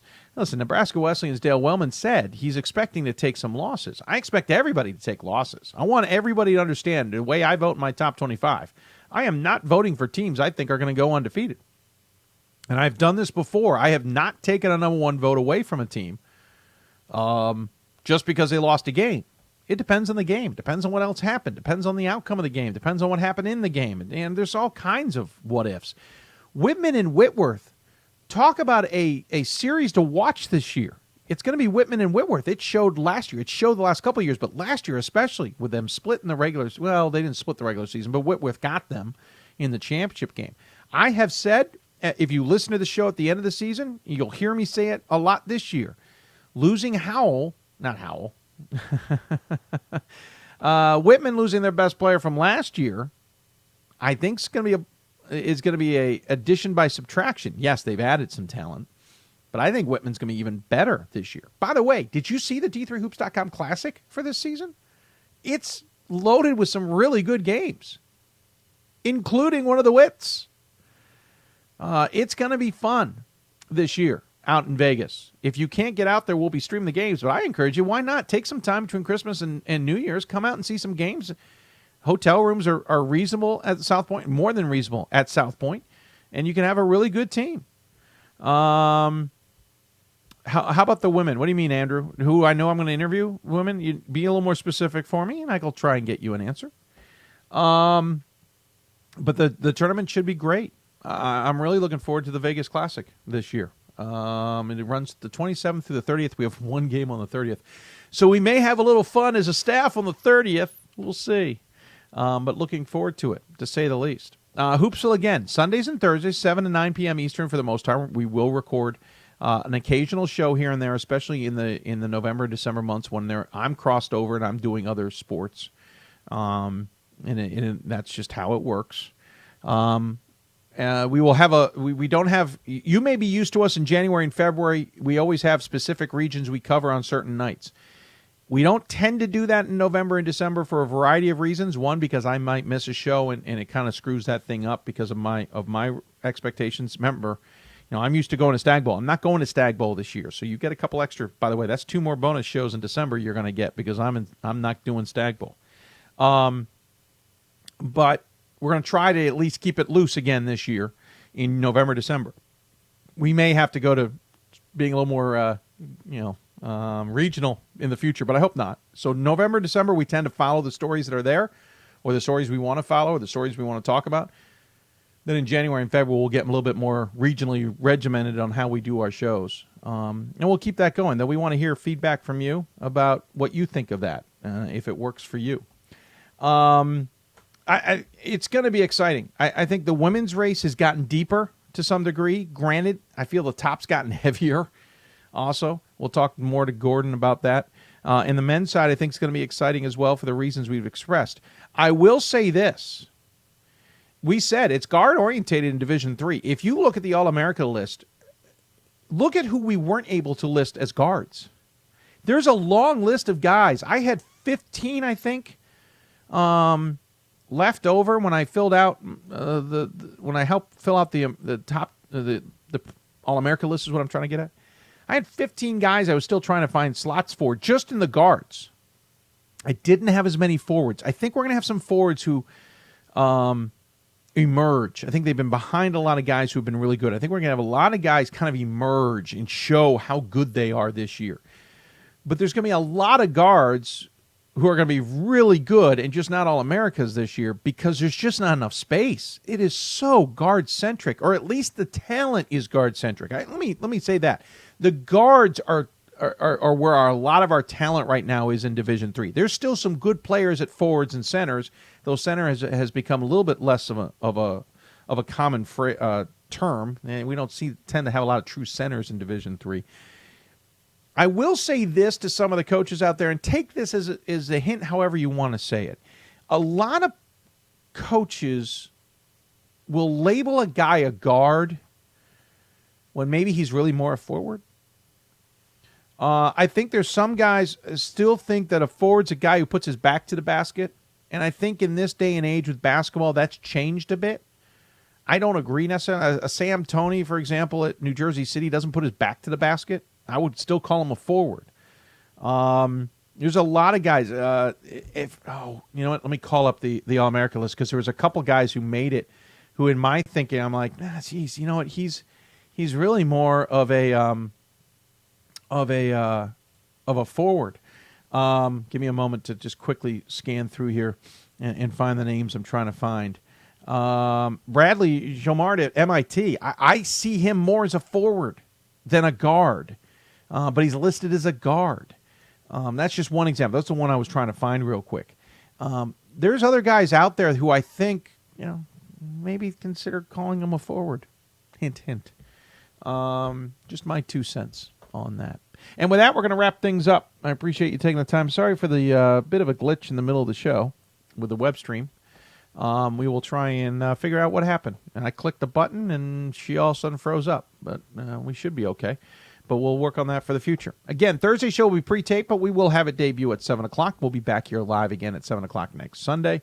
I don't think we have any issues until the end of December or end of November. We'll have one more pre-tape show. If we get on air, there's an outside chance we may not air that one. And then the rest of the way, we are live until almost Christmas time. So I hope you'll enjoy us. I hope you'll take advantage of anybody who advertises with us and thank them for supporting us and our sponsors, and they include the WBCA, the NABC, D3Hoops.com, and more on the way. Well, thank you for tuning into the season premiere. Can't believe it's 16 years. I can't believe also that we've been in this studio for 10 years now. Mind-blowing, folks. Absolutely mind-blowing. Thanks for tuning in. I want to thank Dale Wellman from Nebraska Wesleyan. I want to thank Pat Yocum from WashU, and I want to thank GP Gromacki from Amherst, and, of course, thanks to their sports information directors as well for their help and others who helped us get the show on the air. Thank you for tuning in. We'll see you back here on Thursday. If you got questions for us, you can always email us, Hoopsville at D3Hoops.com. You can always tweet us at D3Hoopsville and hashtag Hoopsville. And, of course, you can always follow us on Facebook at Facebook.com/Hoopsville. We're also on Instagram at D3Hoopsville there as well. That's it for us, folks. Thank you for tuning in. Hope you enjoyed it. We'll hit more hot topics. We'll preview the top 25s in men's and women's basketball just a little bit more on Thursday's show when Ryan Scott and Gordon Mann join me. Plus, more guests to come. Thanks for tuning in to Hoopsville, everybody. This has been a copyrighted broadcast of Hoopsville and DMAC Productions. If you want to reuse it, get in touch with me first, please. Thanks so much. Take care.